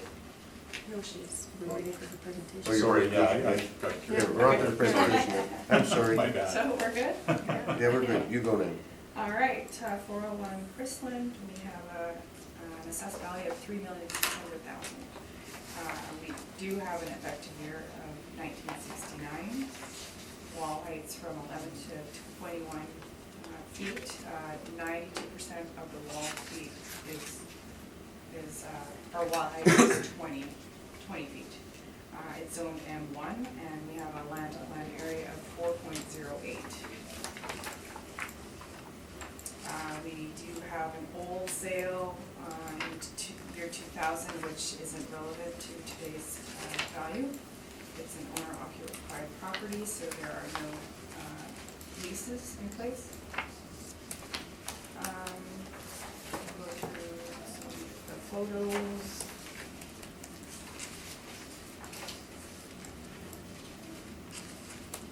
Page 7 is a total view of the overhead. On page 8, we have our income workup. We have a leasable area of 58,326 square feet at $4.62. Vacancy loss at 2.5%, which is our vacancy rate for that market region. Expenses of 2% and a $3.75 shortfall. Overall cap rate of 7% for our final value of $3,600,000. And on page 9, I have some rental comparables. All industrial properties with similar size, with rents ranging from $3.65 to $5.95. The average rent is $5.18, and the median is $5.50. So I think our table rent is appropriate in this range. And given that, we respectfully ask for the board to confirm our value at $3,600,000. Thank you, Mr. Chair. Questions? Just a couple.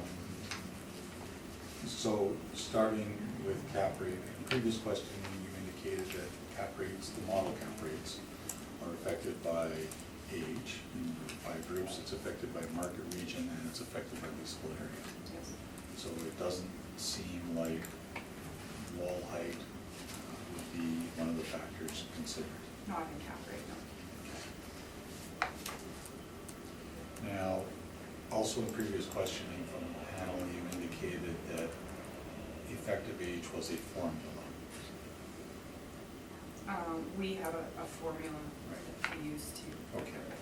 And so I've provided the breakdown of the buildings and the additions on our page 3, and you're now having a chance to review that and review the pictures of the interior of the property, and also having had the chance to review the permits taken out in this property. How is it that 1969 could be arrived at for this property as an effective year build? It's based on what years, the different years that the different buildings were Okay. built. And so let's back up. So we have about 92% of the building built in 1961, yes? About how?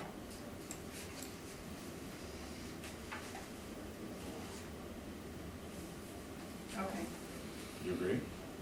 Well, I'm not sure, I read that in your brief. Okay, and so if we, and just for verification of that, let me just turn you to page 18 of our brief. This is a printout from the city's records at our page 18. And just verifying that information. Okay.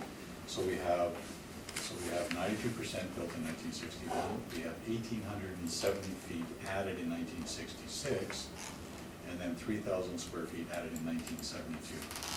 How do you arrive at a 1969 effective year built? I don't have that. Okay. Based on all this information, is it your opinion that that might be optimistic and that the effective year built should probably be revised? Something closer to 1961? I really can't say.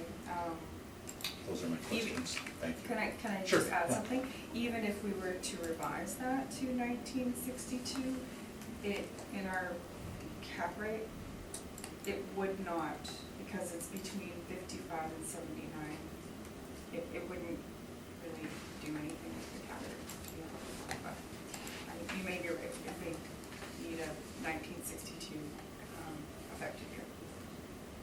Lynn, No questions. Ed, No, you answered my question, thank you. you answered mine. Let's move on to the next one, that was a quick one. 650 Nairn, amount of assessed value. Are you ready? Oops. Oh, you're doing burden of proof on this one as well. Yes. Are you challenging it? Just let me grab my file here. We are not. You're not challenging it? So you're gonna go first? Okay. Been accepted then. Yeah, I'm not challenging. Read So, it on. 650 Nairn Avenue is the civic address, file number 19-3571, roll number 1409390100.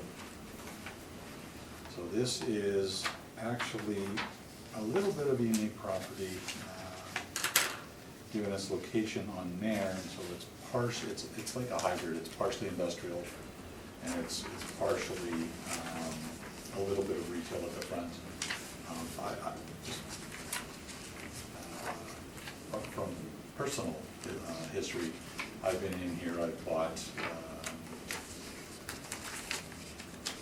frozen carton dry ice for Halloween events for the little ones, and so it's welding supplies, but they also have that stuff. So I've actually not inspected the property per se, but I've been in here. So this is built in 1989, has a plan area of 13,442 square feet. There is a small, I think, mezzanine area of 820 square feet. And the recorded wall height on this property is 20 feet, so again, a little lower than you would expect to find it for industrial standards, but it's an awkward location, certainly for industrial use, but for their purposes, being a hybrid, it works for them, so. In this particular case, given its location, there is no dispute with respect to rent. We are applying the city's 5% vacancy rate, 375 shortfall, so our disagreement here is only with respect to the capitalization rate. The city has applied 6.65. This is a property that is 40%, roughly 40% through its age life cycle. It has the low wall height in the industrial section, and so we have varied the cap rate to 7.25 for all of the reasons previously canvassed. And so we're looking for a reduction based on all of that to $1,181,000. Also the recoverable. Well, yes, thank you. I just assumed that we were right. Well, just so you mentioned it. Thank you. Trish, any questions? Sorry, no, I don't think so. Ed, any questions? No questions. Lynn, any questions? Me, no. On with the presentation, Trish?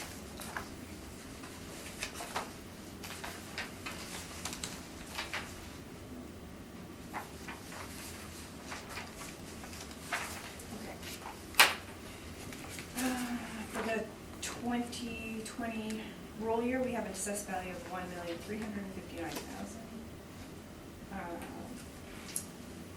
It was built in 1959, zoned C3, and we have a land plan area of 3.20. There will be no sales on the property, and it is owner operated, so therefore no rent in place. Going through photos in the first few pages. And our cap rate chart on page 6. 60% of our cap rates fall between 6.34 and 7.80%. And turning to page 7, our income workup. We have 14,262 square feet at a table rate of $7.01. Vacancy loss of 5%, 2% for expenses, $3.75 for shortfall rate. Cap rate of 6.65%, bringing our total estimated value to $1,359,000. We have some rent comparables on page 8. Most of my comparables are in the subject market region, similar vintage, with rents ranging between $6.55 to $7.50. So our rent at $7.01 is right in that range. And with based on our evidence, we respectfully ask the board to confirm our value today at $1,359,000. Thank you, Mr. Chair. Questions? Yes, thank you. So the subject property was built in 1989, Yes. and the department, according to your information, has an effective year built exactly the same 1989. Yep. So the cap rate ranges by age, or the groups by age that you indicated, that would fall in the middle category, 1980 to 1994. Yes. So how can that be then that we come up with a capitalization rate in the lower end of the range? It's also based on size. Okay? So There's nothing unusual about this size in terms of industrial? Are there ranges for sizes? yes, there are. Can you describe those for me? We have 5 groups, size groups, 6,000 or less. 6,001 to 15,000. 15,001 to 40,000. 40,001 to 100,000. And over 100,000. And so, So based on your build and the small size, it's a lower cap rate. and because it's a model cap rate, does the lower cap rate, let me get this another way. Cap rates are derived from model rents, yes? From model Rents? cap rates. Your model cap rates are derived from model rents. That's what it says in your brief. Okay. So, okay, let me just show you. So No, page- it's derived from effective area, leasable, or leasable area, effective age, and Right, so, market but region. what it says on your page 6, capitalization rates were derived from model generated estimates of net operating income. Right.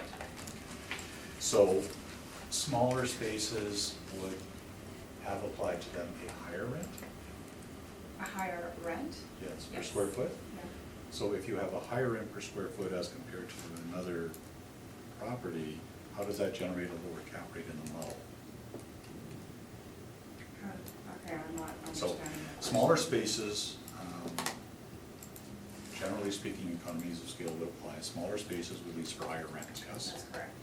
And so if you're applying higher rental rates, model rental rates, that would drive a higher cap rate, correct?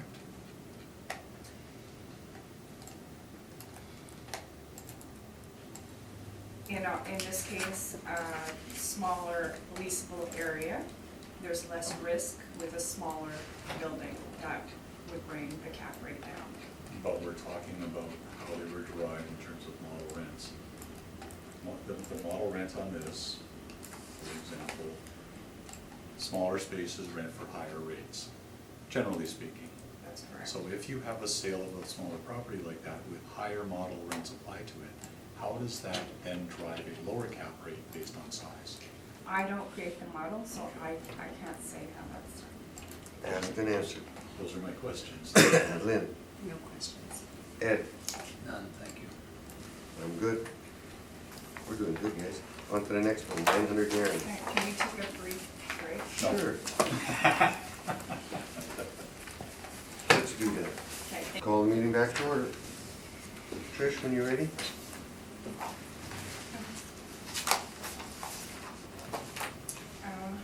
Roll number 1409358.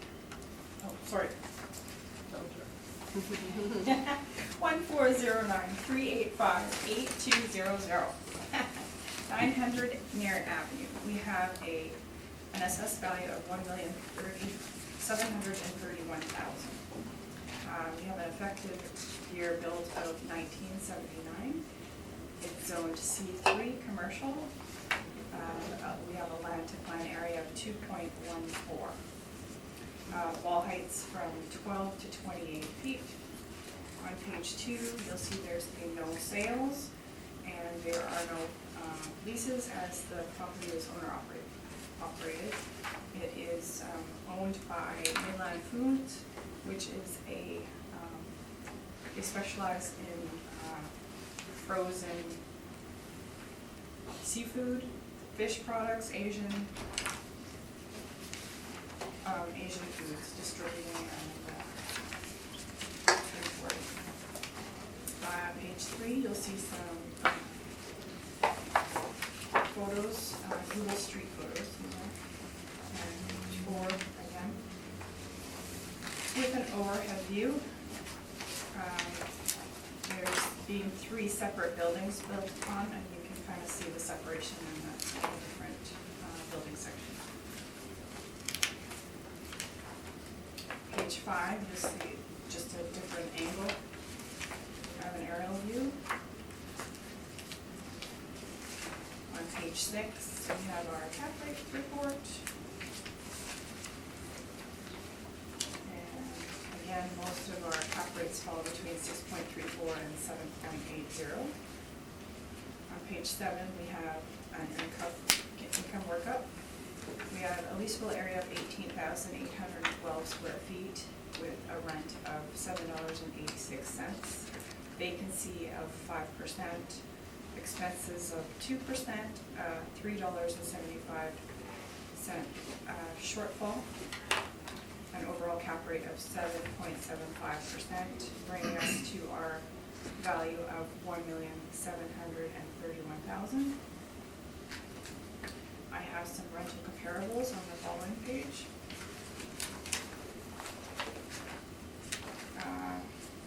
All my comparables are in the same market region as the subject. Have various ceiling heights. Rents range from $7 to $11.35 with an average rent of $8.21 and a medium of $7.50. Based on this information, we respectfully ask the board to confirm our value today at $1,731,000. Thank you, Mr. Chair. Questions? Thank you.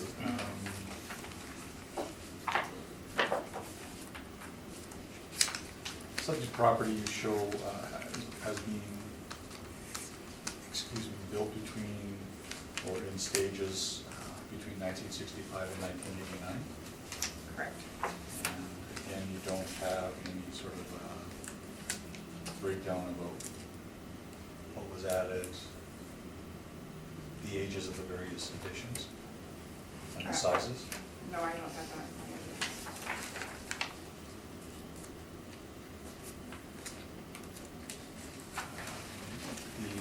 The land, I'm looking at your page one, the land to building or land to plan ratio of 2.14 would be deficient in terms of industrial expectations. I would agree with that, yes. And in terms of industrial locations, would not be preferable. This is sort of an oddball use in this neighborhood. Correct, yes. Yeah. So, because if we look at your rental comparables on page 8, the first one on Keene's side, that's a flex warehouse, right? Yes, it is. And it's 20 years newer than the subject. It is. Would that be a reason to adjust that rental rate downward?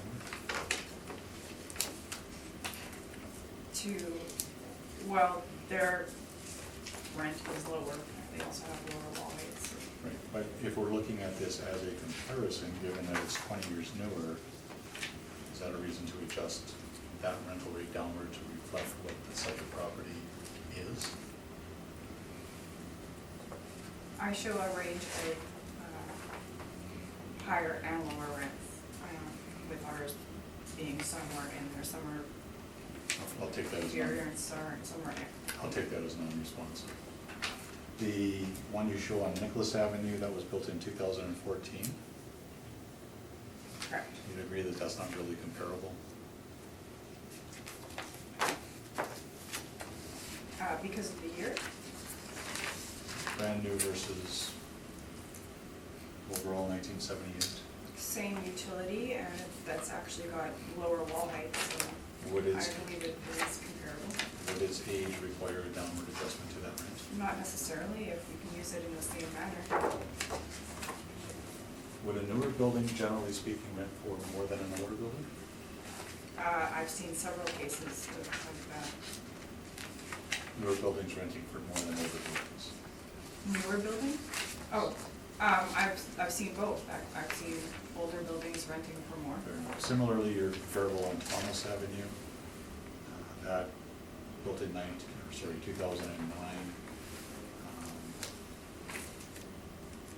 That is also a much newer building. It is.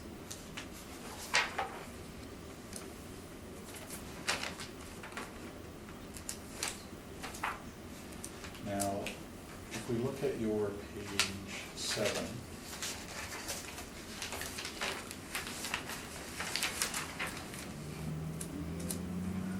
here we're using a cap rate of 7.75%. Yes? Yes. And the previous property, not completely dissimilar, the city's model generated 6.65%. Correct. Those are my questions, thank you. Ed? Yeah, your effective age, this one sort of transcends two of the steps that you indicated before.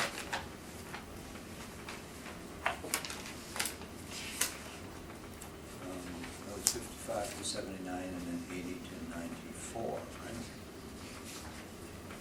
Those were the steps that you had quoted. And this one goes 65 to 89. Sorry, I don't understand. Well, I guess what I'm asking is, when you, the construction was over a period of 2 steps that you've identified. It's Okay. not within, right? It's part of it's older, part of it's newer. Yeah. How do you, I guess I'm trying to figure out whether it's in one category or the other mostly, as opposed to. Oh, it's based on the effective year, not Not on the total, no. because it was 79. Okay. That's how you work that. Yeah. Okay.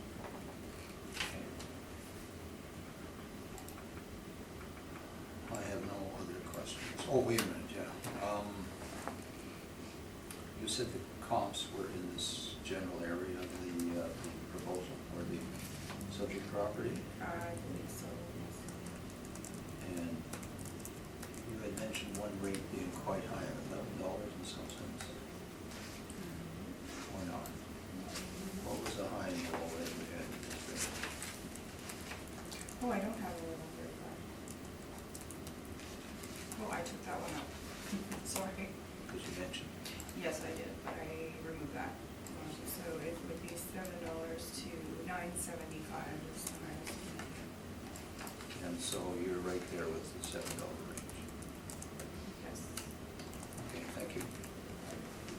No questions on this Can I presentation? just ask a Oh, question? sure you can. Thanks. I So thought you just, did already. no, so you just Good. did mention the cap rate, or, yeah, it's 1979 effective year built, and yet you have a break at 1979. So what sort of swayed, like there must be some sort of gray area where you can move one way, move to It's the other right on, way? yeah, it's right on 1979. So- were it to go to 1980, then it would have a different cap rate. Right, so okay, so if it's in 1979, like that's it, 1979 is what the cap rate is, does the assessor ever take a look at that and say, yeah, it's 1979, but, Yes, there's are ways to, not as long as it's at 1979, Mhm. no. If they were to add an addition or do Okay. a renovation of some sort, that would bump it into another that would cap change rate. the effective year built though, right? Yeah, or something physically were to happen to bring it to poor condition or something, then that could bring the cap rate, you know. All right, I also just noted on these rent comparables, first of all, they're all the same similar storage warehouse type properties, yes? Yeah. Okay, the subject is almost 19,000 square feet, your largest one here is 15. Is that, were you able to find anything a little bit bigger, even if you, No. I guess you didn't, because you Yeah. didn't bring them, but No, I was really looking for comparables In as the close as I area? could get to the area. You'll find, I think in some of my other briefs, I have even larger properties where I couldn't find large comps. Yeah. Yes, so a lot of my comps are smaller, but they're still in the area. okay, thank you. I guess I do have one question. There's no retail portion to this one then? For the front end? I don't know if there is any. I don't believe so. No? Okay. It's a distribution center, and I've got a couple of pictures and that might show that better. Okay, we'll get it on your presentation. Okay. On with your presentation.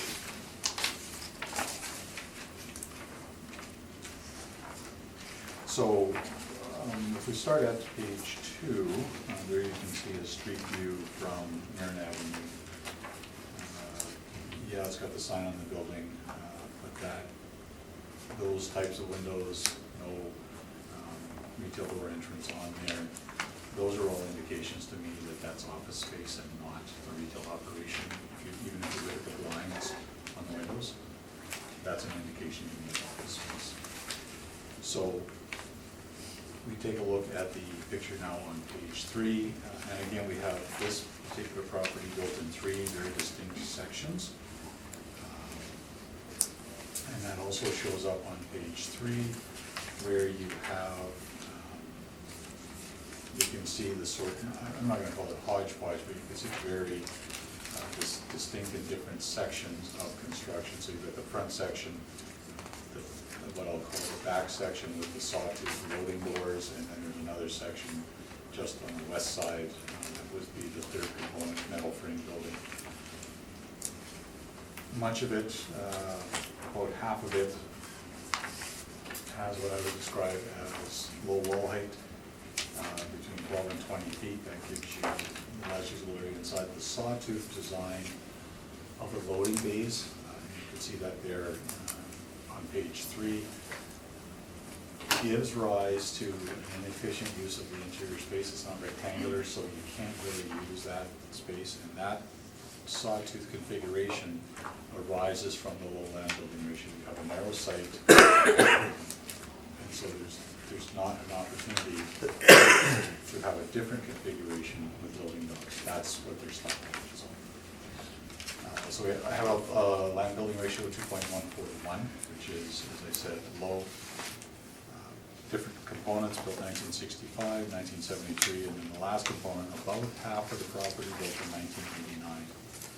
We show a much clearer picture on page 4 of the different components, and as I described, you got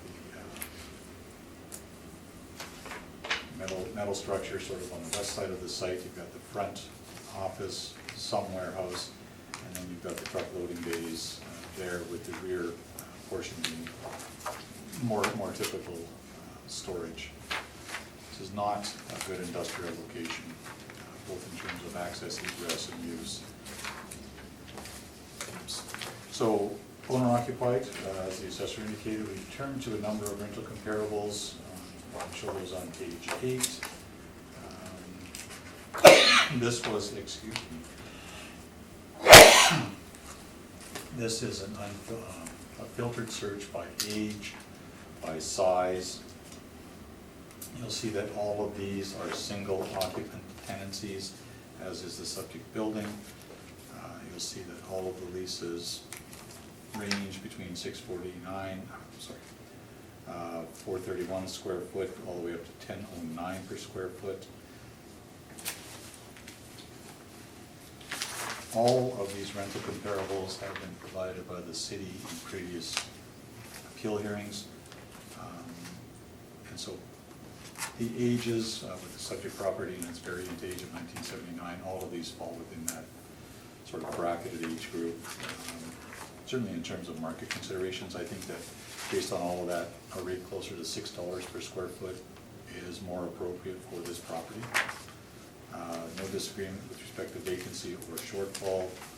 Again, the non-recovered expense issue, and in this particular case, because of the issues, you have low wall height, you have very low land building ratio, you have the odd configuration of the building and the inefficient use, because of the sawtooth loading doors, the inefficient use interior of that space. We think that a rate of 7.75% should be applied here as well.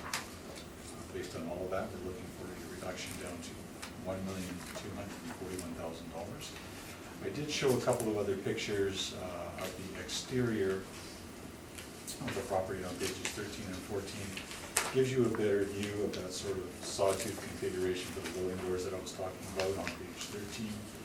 There you can see it from looking southward at the bottom and looking northward towards Nairn at the top.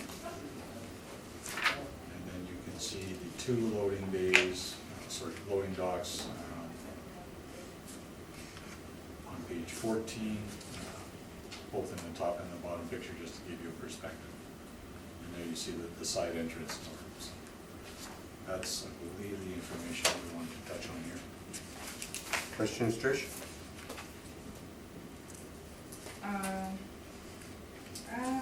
You say you got all of your rental comparables from the city?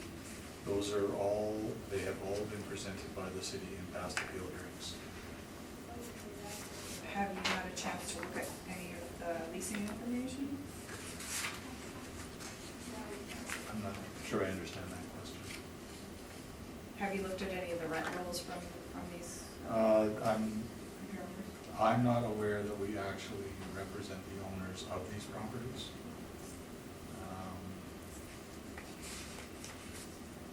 And then looking at our notes, it doesn't appear so. So you wouldn't know anything about, I can't really ask you any questions about it. Well, I've got notes on them. We obviously do research on the physical characteristics, sometimes the tendencies that we can determine. Okay. On say, indexes 3 and 4, the reference date is a few months before the end of the lease. So 5 months later, these might be at the low end and increasing after the lease renewal. It's possible that they were renewed at a rate differently. It's also possible that the space will go vacant. But generally speaking, I would agree that rental rates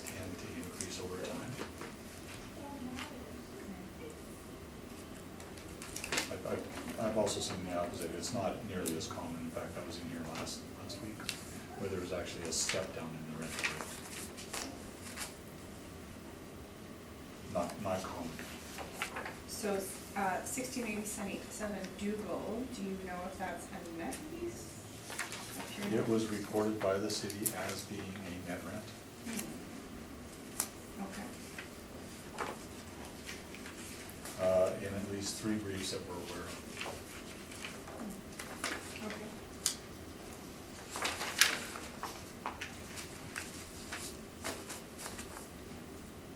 Okay, those are all my questions. Ed, No questions. Lynn, No questions. on with your presentation.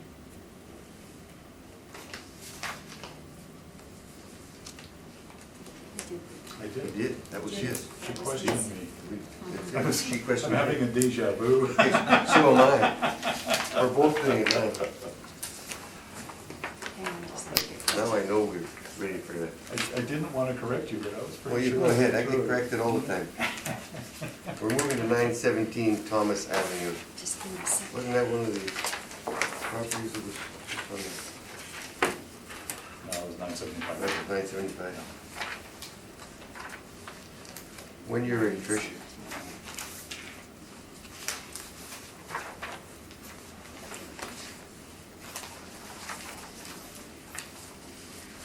All right. This is roll number 14093868100, 917 Thomas Avenue. This is another property that is owned by Midland Foods, I which was is. just looking to make Yeah. sure I Yeah. Yeah. did I get that mixed up? Yeah. We have an assessed value of $1,780,000. This is a 14% increase, which is the average industrial increase for the 2020 assessment. It's a one-story building, built in 2016 with wall heights of 27 feet. It's zoned M2, and there's a land to plan area of 2.46. There's been no sales, and it's owner occupied, therefore no leases. Page 3, you see some Google Street views of the subject property. And on page 4, you can see some overhead views of the property. This is strictly warehouse. There's no office space in this building. Going on to page 6. We have our income workup. There's a total leasable area of 15,837 square feet and a rent of $8.11. 5% vacancy loss, 2% expenses, $3.75 shortfall, cap rate of 6.55%, giving us our value of $1,780,000. On page 7, I have some rent comparables.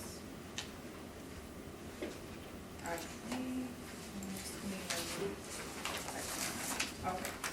I believe most of these, if not all, are in the subject market area,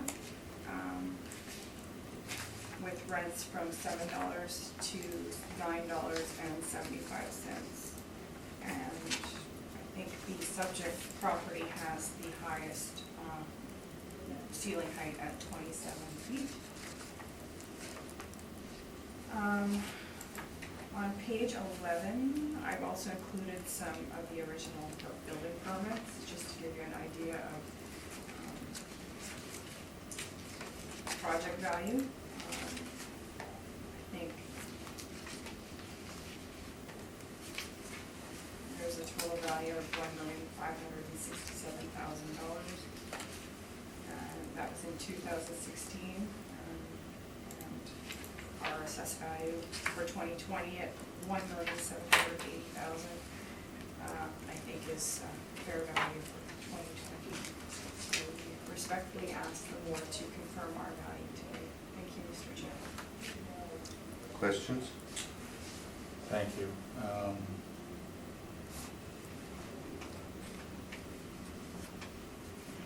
the rental comparables you show on your page 7 are all industrial type spaces, yes? Yes. And or typically, you would expect to find office space in each of those rental comparables, yes? Correct. And to your knowledge, each of those does in fact have that office space in them, yes? I assume. Now, the subject property not having office space, is that something that would require a rental adjustment? Perhaps. And as I look at your rental comparables, only one of them here is higher than the model rent of $8.11 for the subject property, correct? Yes, that's correct.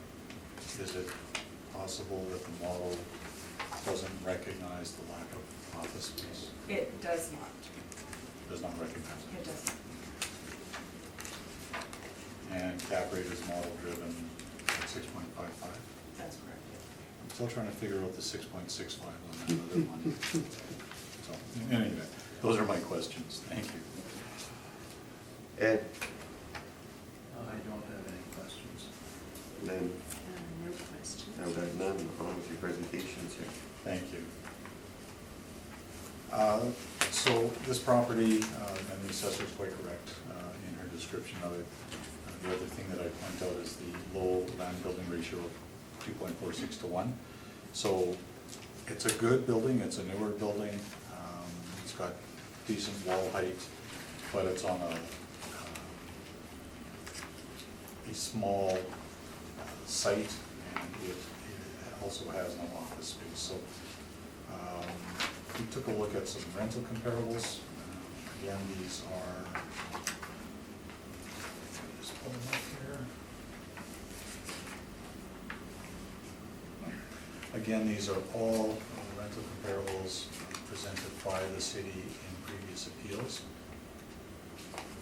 I can tell you that 975 Marion was actually a built to suit, and it has a significant portion of it being office space. So looking at the rental comparables, they're all relatively new, of a similar size, more or less, reflecting the physical condition of the property. We thought $750 a square foot was more appropriate in this location, and given the physical characteristics of the property.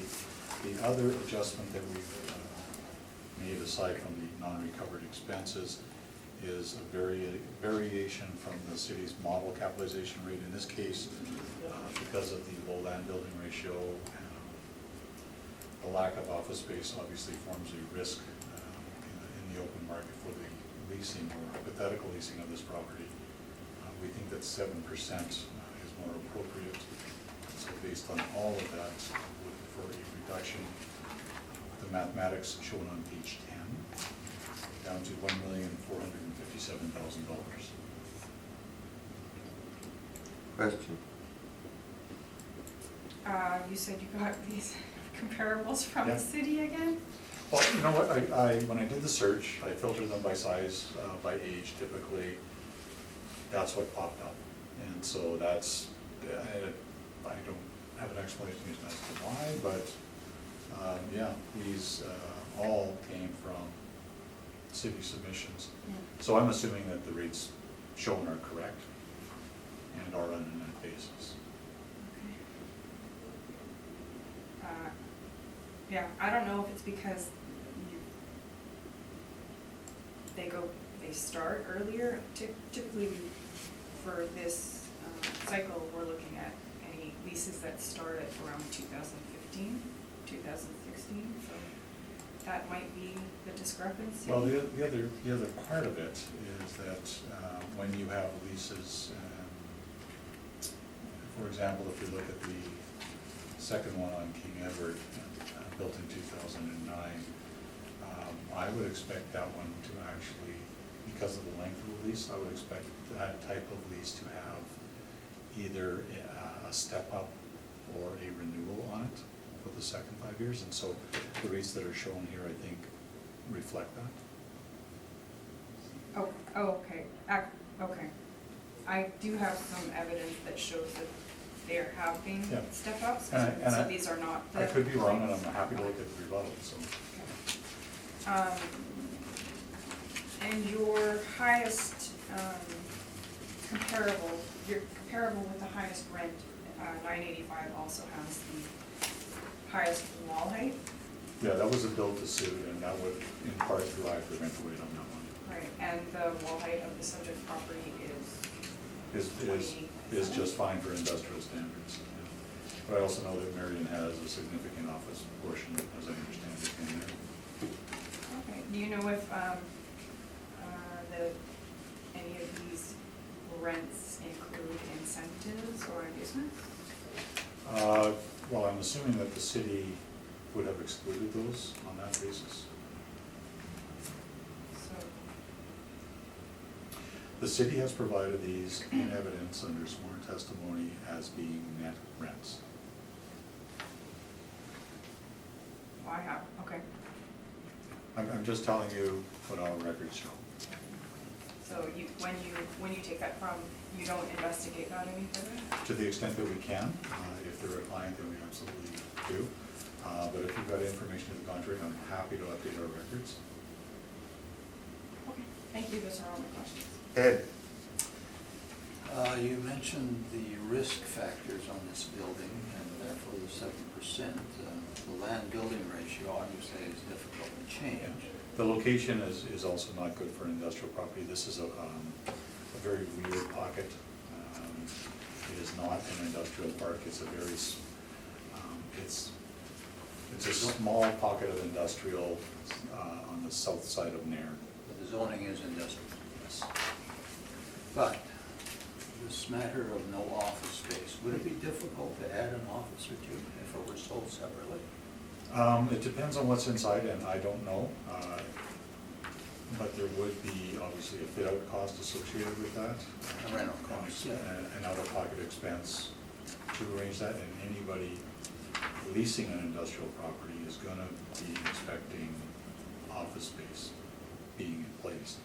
So you're either gonna adjust your price downward. In this case, because we're doing an income approach, we've reflected that in the rent and the cap rate. But it is conceivable you could put in Of an course. office space. Yeah. too. Anything can be done. Yeah. Thank you. That's it. Lynn, Makes you wonder why they built it, they have an office space. Well, they have the But one maybe right, there they next have to the one one right right in across front the of it. street, yeah.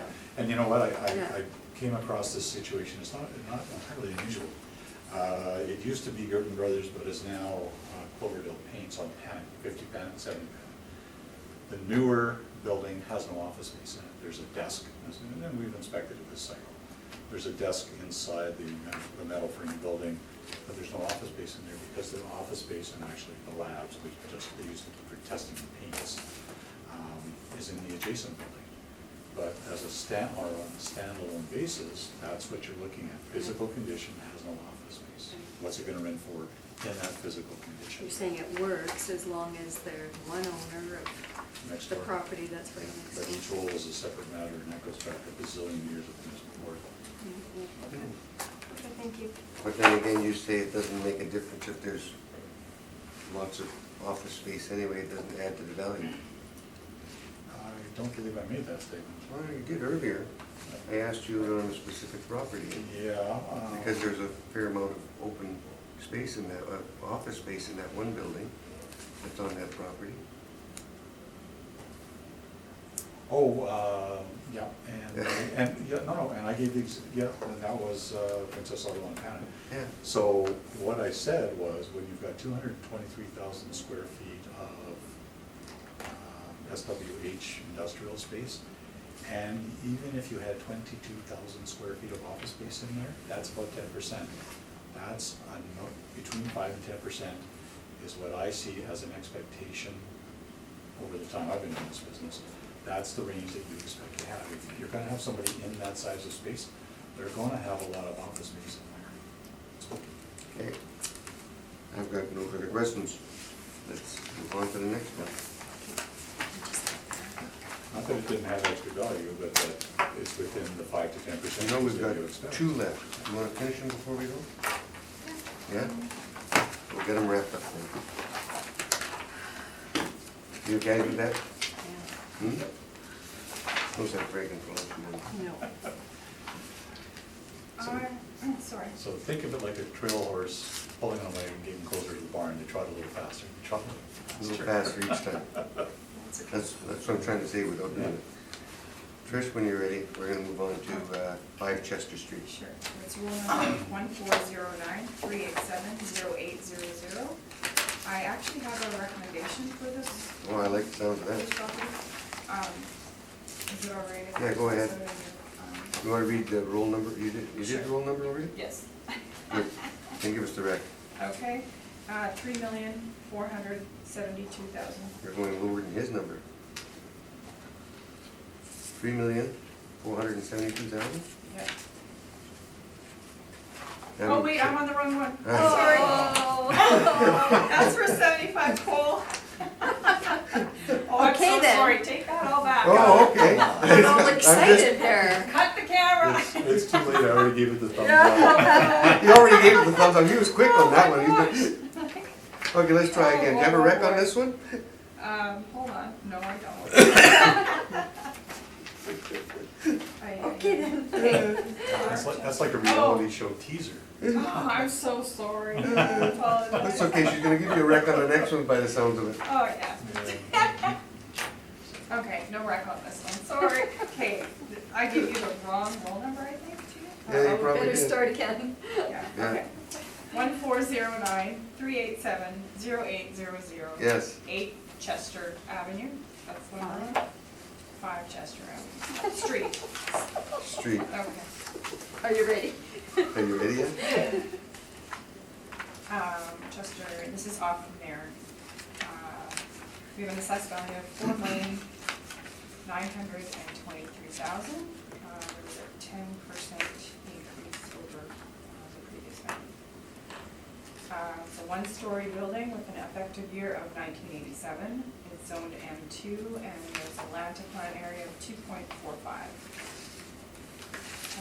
There's an old sale on there from 2003, which really isn't relevant.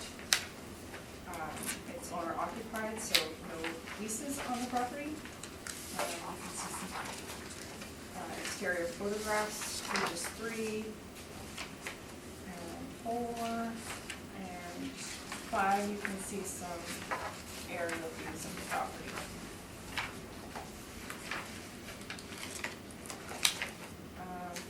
Page 6, we have our cap rate chart. And on page 7, the income workup. We have a total leasable area of 58,169 square feet with a blended rate of $6.79. 5% vacancy loss, 2% expenses, shortfall of $3.75, an overall cap rate of 7.25, giving us our value of $4,923,000. Rental comparables on page 8. These are kind of all over the place.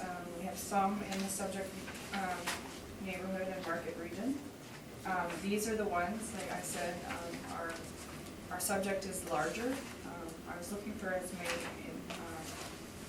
as I could in the subject market region.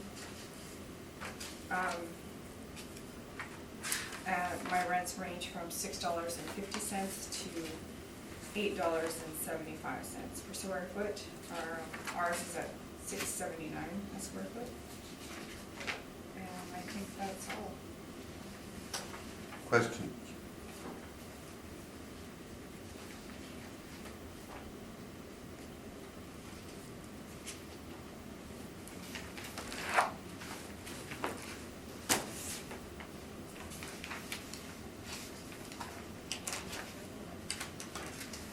I do not, thank Ed?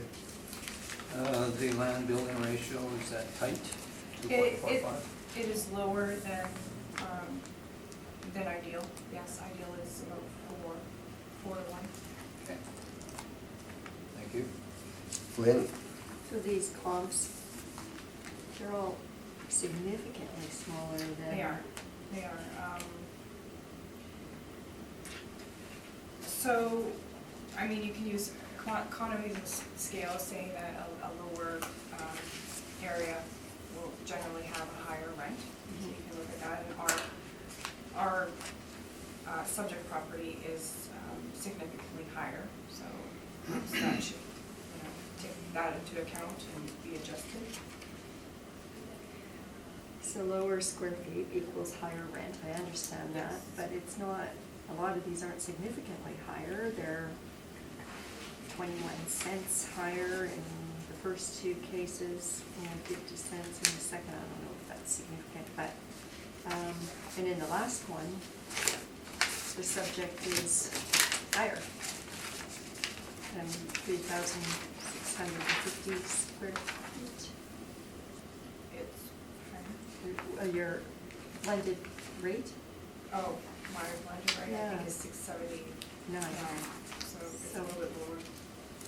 Yeah, well, the subject is a little bit higher. Oh, yes. Yeah. I just wanted to show some rents in the area, so, Okay. Okay, thanks. but unfortunately, like I said, I couldn't find. By a sticking large- to the area, you couldn't get larger ones. Yes. Okay. Whereabouts is the property off Nairn? Like I saw it was on Chester, so that's kind of South. getting, South of Nairn. South of On the Nairn. east side of Chester, and I'll go over all of that. okay, okay, thanks. And it's your turn. Okay. So, property was built over a large, in a large number of sections, and there's a couple of, not unique, but points that I want to draw to your attention. So on page 3, we actually show a breakdown of the different construction on the property over the years. These are all from the city's records. The two ones that I'm going to draw your attention first are number 7 and number 8. And so if we look on the next page, page number 4, you'll see in the top picture there are 3 separate, I'll call them structures, although constructed in different times, on this site. And you get a better view of that in the bottom picture on page 4. And the two structures in the sort of on the right-hand side of the picture towards the bottom, there are 2 separate structures there. The one that's labeled Paint Warehouse, that's building number 8. That was the one built in 2006, 12,600 square feet in size. I inspected this property for the last appeal cycle, and I'll go over the pictures in a moment. And the storage warehouse just to the west of that it's actually a wood frame structure, 4,000 square feet in size. Neither one of those structures has office space within it. So what you're left with then is a property, and you get a better look at it on the bottom of page 4. You get a look at the property where you can see the additions in stages over time. And you can see quite clearly from that picture that the wall height within each of those structures is low compared to modern industrial expectations. So I just want to take a couple of moments. So we'll start on page 13. This is actually a better overhead shot of the 3 separate structures on the property. And you can see there just how tight the space is on this site. This is in part because there are 3 separate structures on this site, and not, if it was one single building, you might have a better way to work around, but there are 3 separate structures here. And if we look at page 14 and following, these are pictures that I took during my inspection a couple of years ago, December 20th, 2017. There you'll see the exterior on page 14 and 15. Page 16, you'll see what the property looks like sort of towards the east end of the site. This is the main long building, and there you can see the differential wall heights. Bottom picture on page 16, that's a real clear demonstration or an illustration when you look at the overhead door of just how low the wall height is on this building. for this particular section, and even the adjacent section, which is higher, you can still see that it's low. So, carry on, there is office space on the west end of this building, and I've taken some pictures in there on 17, 18, and 19. There's nothing remarkable about it, it's quite serviceable as office space. Page 20, you can see there, this is just sort of a walkthrough of the building from west to east, the main building. You can see there, certainly on page 21, the low wall height. You can see there the suspended fluorescent lighting in there. You can see there a low crane on page 22. Page 23 is the paint building. You can see there the exterior of it. And 25 will show you some pictures of the interior of it. The top picture on page 25, I believe, represents the mezzanine space, within this property. And on page 28, this is the paint storage, single overhead door. I had some questions when I walked in there, but it is in fact heated, so it's just heated minimally. It's used as a, they call it a paint warehouse, it's a storage warehouse, and you can see there that they actually store parts, and they use it to store some equipment in there as well. So that will give you a flavor for the property in terms of a walkthrough. Took a look at some rental comparables. We showed those on page 8. And again, these are by size and by age, generally speaking. You can see there that there are varying wall heights in the table on page 8. Based on all of those, I think that a rate closer to $5.25 a square foot is appropriate for this property. Different than the city's mall rate. I think it was at $6.79 a square foot. We think $5.25 is more appropriate. No disagreement on vacancy, shortfall, or cap rate, and we have again the difference of opinion on non-recovered expenses. So rent, non-recovered expenses. Question? Any of your comparables in the subject neighborhood?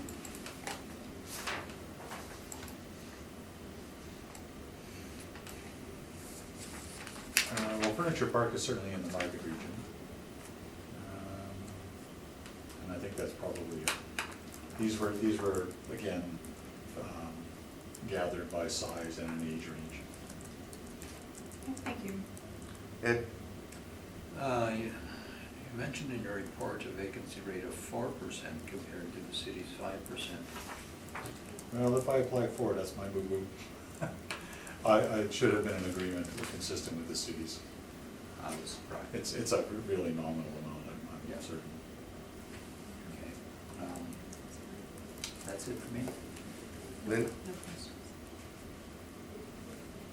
This was heard last cycle. It was, I know that non-compliance was imposed, I do not know the result off the top of my head, so. Weren't you the one, you represented that, too? Yep. They sent out the letter, they signed for the letter, and there was no argument. They imposed non-compliance. But the amount was checked. The amount would change last year. I last don't cycle. know. Oh, sorry, The last cycle, this was changed. that's correct, yeah. What was the number? 4,456,000. Yeah, And that's actually being appealed at the municipal board. yeah. Okay. Somebody must have been unhappy with the decision. Mhm. Couldn't have been the city.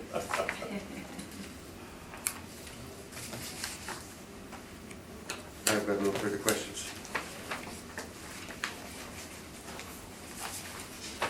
And the last property, 75 Cole. Would you say you had a recommendation on this one? Yeah. Maybe you could read the roll number first. Okay, let's try this again.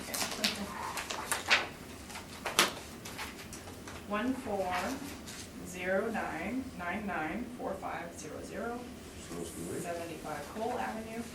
We have an assessed value of $3,734,000.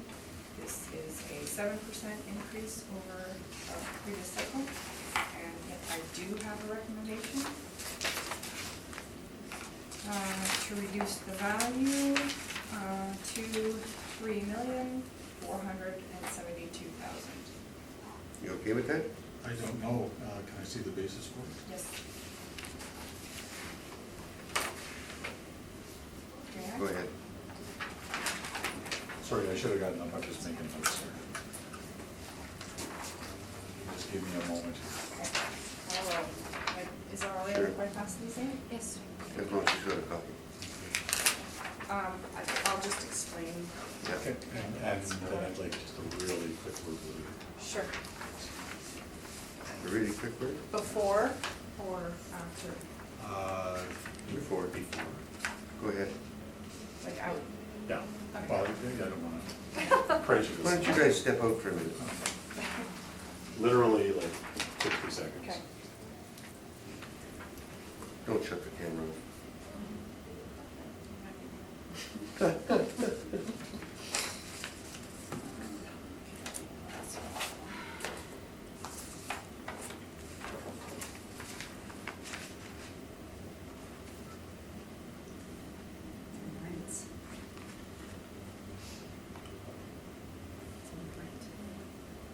Hmm?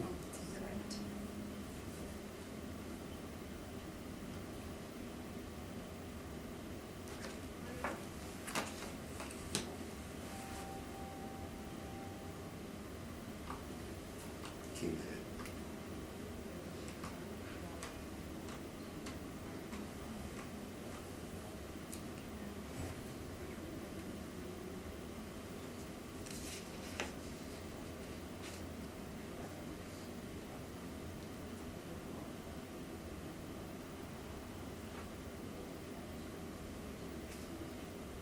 Asian rabbit.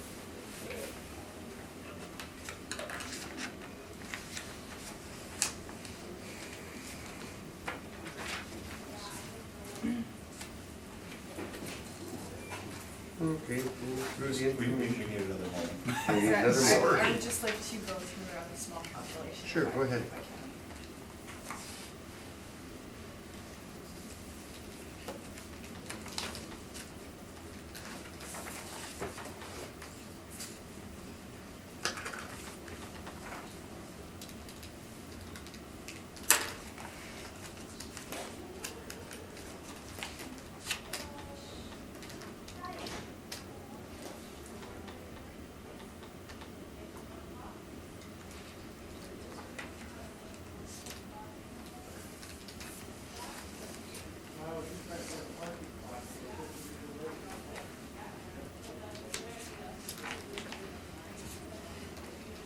Want to close the door behind you, please?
All right.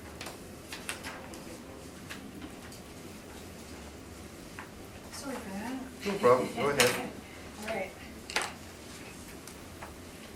Okay, I'm going to, did I even read my new value? Just tell us, read us the new value, New value, $3,318,000. 318,000? That's correct. Yeah, you're okay with that? Obviously, I've not had a chance to communicate with my client, but we are not going to oppose it and we will not be presenting evidence. In that case, thank you, $3,318,000. Thank you very much. That'll conclude the matters. We'll catch you all on the dark side. That went way fast.